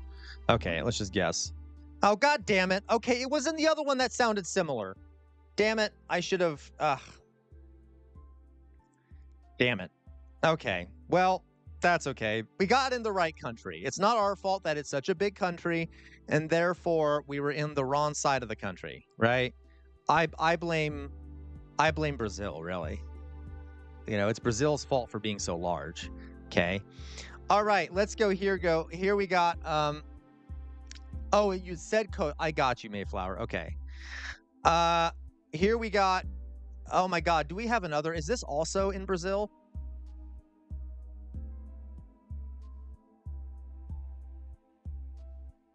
Yeah. Right, Dolly boy? Yeah. Okay. Good. All right.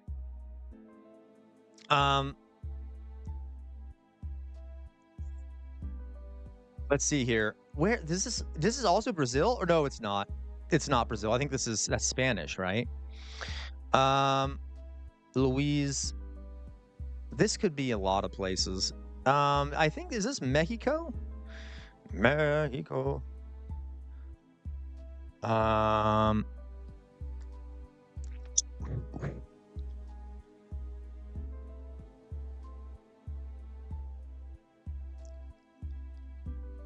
right, you guys. Costa. This is Brazil too. Damn it! Damn it! Okay, fine. I couldn't believe it, Victoria. I couldn't believe it because I was like, okay, so we're also in Brazil again.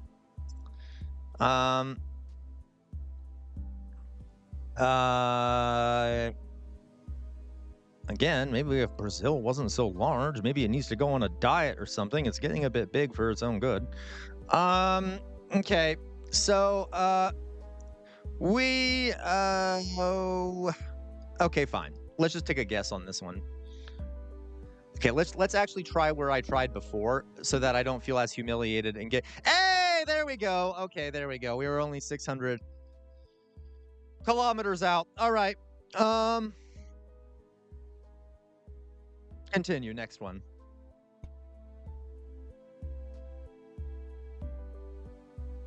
Ooh, this is nice. This is kind of nice. Okay, there's a word. We got a word here. What is this word? Oh, cozy corner cottage. That's cute.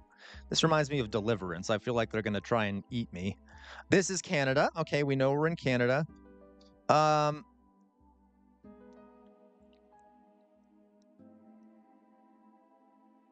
Canada. Yes, we are deaf in Canada. Now, where's Bartholomew? Bartholomew, are you still here? We need you, Bartholomew. That sounds like a superhero thing. Like, we need you, Sir Bartholomew. Come to us.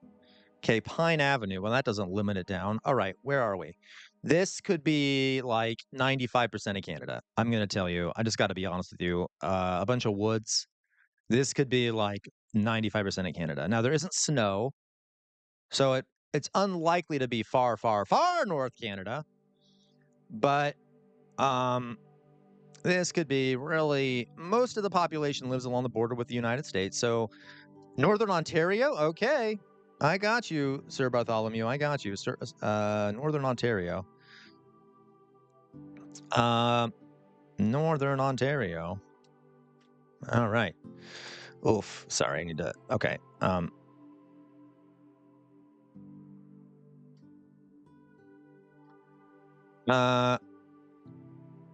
Goddamn. All right, Northern Ontario. Okay, Sir Bartholomew. All right, around Petersboro. Okay, Sir Bartholomew. Believe you, Sir Bartholomew. There you go. All right. Okay. Sorry, that was the unicorn. Too north. Okay, fine. Not as north. All right. We'll go down a little bit. Petersburg, not Toronto.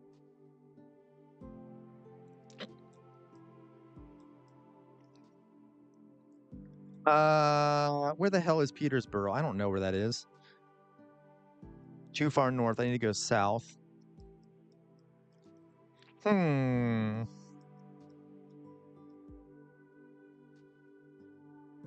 know what? We'll just go right here. We'll just go right in the dead center. Oh, you know what? Okay. Technically it was Alberta, but we were only a couple over from it. And I don't really blame you, Sir Bartholomew. It's a big country. It all kind of looks the same. I mean, that's a lie. It doesn't all look the same, but like it's a big country. So, okay, this looks good. That's okay. That's not bad. I'll take it. Let's go to the next one. This one is, oh, Jesus. Okay, this is Germany or Austria or Switzerland because we have a nice big umlaut right there. Ausleben or something. This, can't really read it. But there's a road here that's in German.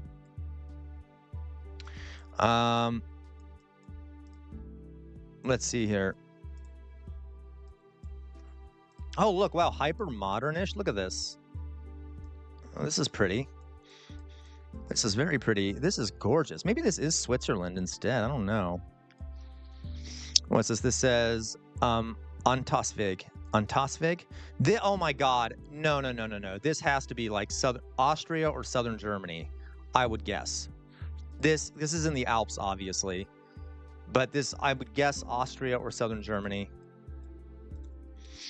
It's always a shame when you get put in Germany because you never see any German pride. It's almost like they're scared of any kind of nationalism for some reason, like as if something bad may have happened because of it. So like you never see any German flags or anything or in Germany. So which is unfortunate for us. We should get the Germans to get their national pride back just so that I can do better on Google Slides. I mean on Google Slides on this game.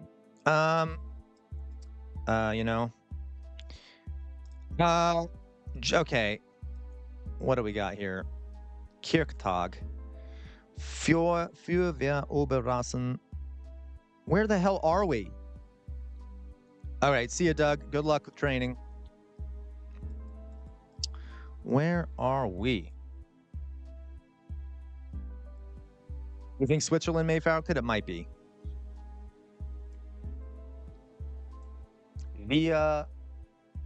This is not helping me at all. Okay, it probably might be Switzerland, actually, but it could also be southern Germany. Randweg versus via Randweg.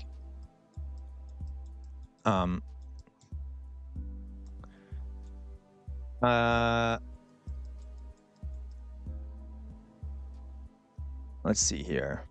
Oh no, Hiyori, I'm not saying that they shouldn't be. I'm just joking, as in because a lot of them still aren't because they're afraid of it. Afraid of being of like showing any sort of spirit. I don't like nationalism in any form, but I'm not saying that they specifically shouldn't have any pride. All right.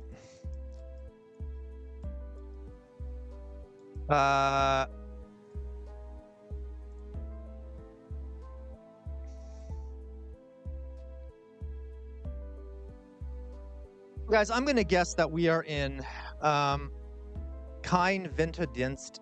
Okay, you know what? I'm gonna guess we are in in southern Germany. I'm just gonna put it right in between Austria and Germany. In Germany, in between them. Hey, we were only 133 kilometers out, and it was actually in northern Italy. Fascinating. Right next to, in the Alps, right off of Austria. That makes sense. So still a lot of German speakers up there.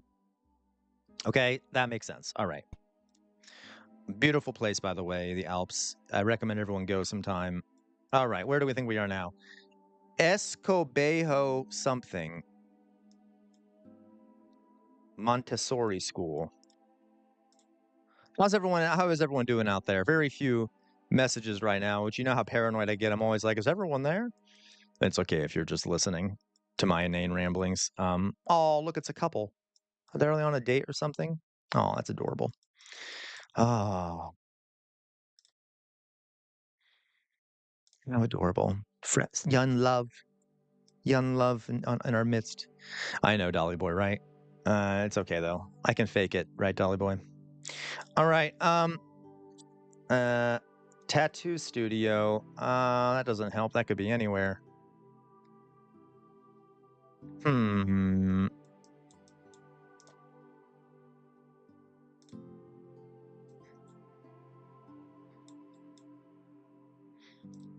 Let's see here.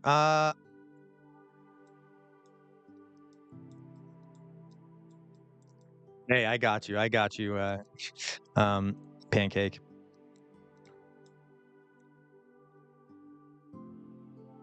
Shiva. Okay, I just need to figure out what country we're in. Does anyone have an idea about what country we're in? Like, I see no signs of what specific country we are in. Yeah, I can't find any signs, Dolly Boy. Escobedo Oriente.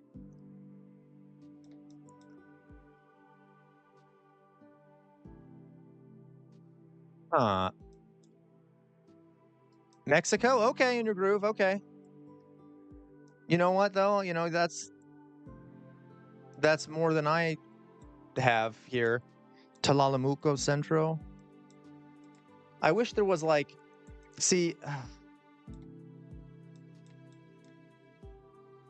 is there like, all right. I know they colonized everything. That's what I'm looking for. Yeah, there are some mountains here in the background. What I'm kind of looking for is like See, this does look Mexican, this architecture. Kind of like colonial, whatever. Colonial, I don't know, whatever the word is. Escobedo. But it could also be like Argentina or some shit.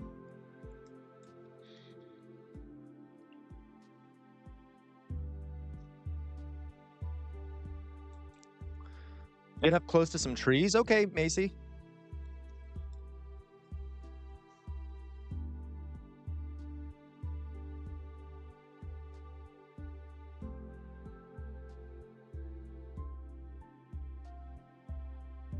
That help at all? It doesn't really help me much. I guess I'm not a biologist.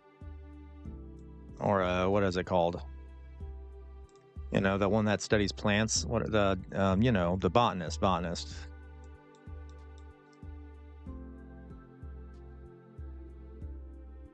Telefuno Demilico Sincasto. That doesn't help me at all. Okay, you know what? We're just gonna take a guess here. I'm gonna say Mexico. I don't know. I'm just gonna say Mexico, just for the shits and giggles of it. I cannot, for the life of me, figure out where we are. Oh wait, the university extension, Huevo. Oh, so we got eggs and we got rice, lentils. Ooh, but where do we have these things though? Where do we have? Okay, fine. We're just gonna say Mexico. I'll probably be completely wrong. Mexico. We'll go right. I don't know. We'll go right here. Boop. That looks good. Hey, that wasn't bad at all. We were only 300 kilometers out. That's not bad. That is not bad at all. I will take that any day. I will take that any day. Okay. Next, shall we? Next. It was Guadalajara. Was it you in your group that thought of that? They thought of that. Okay. I got you, Dolly Boy. Yeah, maybe we should do that one. We'll do that. We'll do the other one next time, I think. Okay, because all right, I have no idea where we are. Okay, let's take a look here.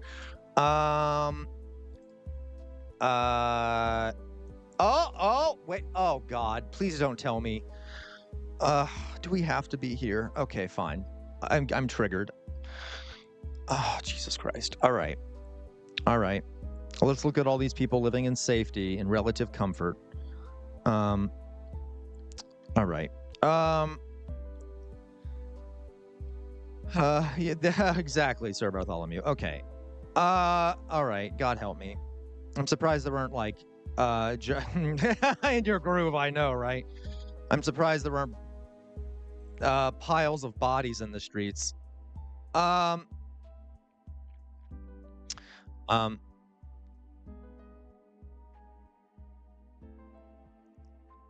Oh, that's all. Hey, you're in game development. That is amazing. I am jealous. I'm a gamer myself. Okay, there, Pancake. Please come back to our stream so that I can bribe you into giving us like inside access to some video game studio or something. I'm just kidding. Okay, so guys, we're somewhere in. Wait a minute though. Wait a minute. Okay, so I am a bit confused. I'm a bit confused.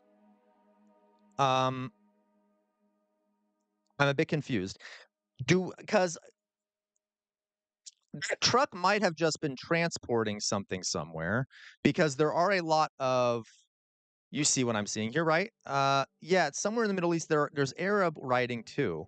So we might actually be in like the West Bank or something. I really don't know, because look, there is Hebrew and there is okay. So do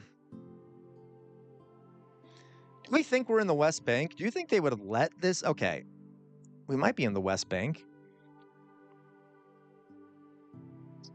Me too. I'm very confused now. I am very confused. But I suspect we are in the West Bank. Probably pre-latest genocide.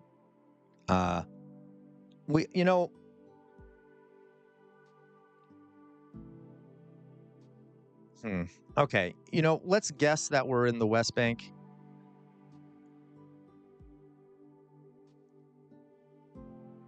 Yeah, okay, we are in the yeah. We're in the West Bank. Let's just guess we're in the West Bank. Shockingly enough, I'm surprised the driver wasn't shot um by Israeli Defense Forces. We haven't talked about Israel for a while, have we, folks? Maybe we should get back to that. I need to get an update on what's happening over there. I've been avoiding it for the sake of my sanity. But that's really not a good way to approach something like that. So maybe we should talk more about it. See, now this looks okay. We'll guess somewhere in the West Bank. I don't know where else there would be Hebrew unless it is in the West Bank. So let's go down here. Jesus Christ. Look at this. Look at this. I can't. All right. Well, let's see here. I don't know. Most of this has been colonized anyway. So, like, which part would be this? Okay, let's just, I don't know. Let's just say Ramallah. Okay. Oh, okay. Okay, we were only 44 kilometers out. We were only 44 kilometers out, but we were actually in Tira. We were actually inside of non-apartheid, the non-apartheid side of the line. Well, it is still apartheid. Okay. Yeah, you're right. You were right though. You were totally right there. Pancake. Okay. Yeah. Oh, is that so? Is he seeking a pardon? Well, yeah, I mean, it's not like he would be punished anyway, because no one enforces international law apparently, unless you're an African warlord and have no power, and therefore, I mean, you do deserve to be prosecuted, but it'd be nice if everyone was prosecuted. Okay, like our presidents too, all of them, practically all of them. Okay, so here we got Vad. Oh my God, I almost said. Okay, I almost said the name of some sort of genitalia. Do we think that this is Ukraine? It might be Ukraine, Sir Bartholomew. At least it's not an apartheid state. Well, if Putin has his way, maybe this will be one too.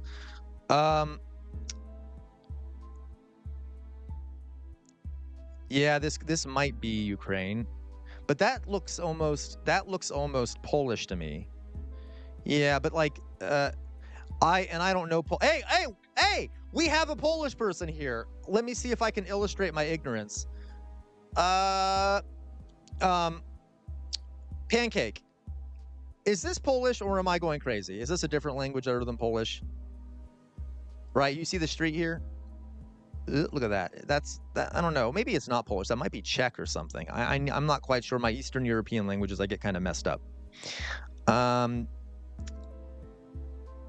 I don't know. It might not be, actually. It might not be Polish, but we'll see. We'll see what we have here. Because if it were Ukraine, it doesn't sound Polish. Forgive me. Where the hell? Okay.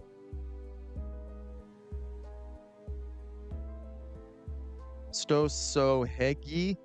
I have no idea where we are, guys. And it's definitely not Ukraine because they write in Cyrillic. So maybe it's I don't know, like this.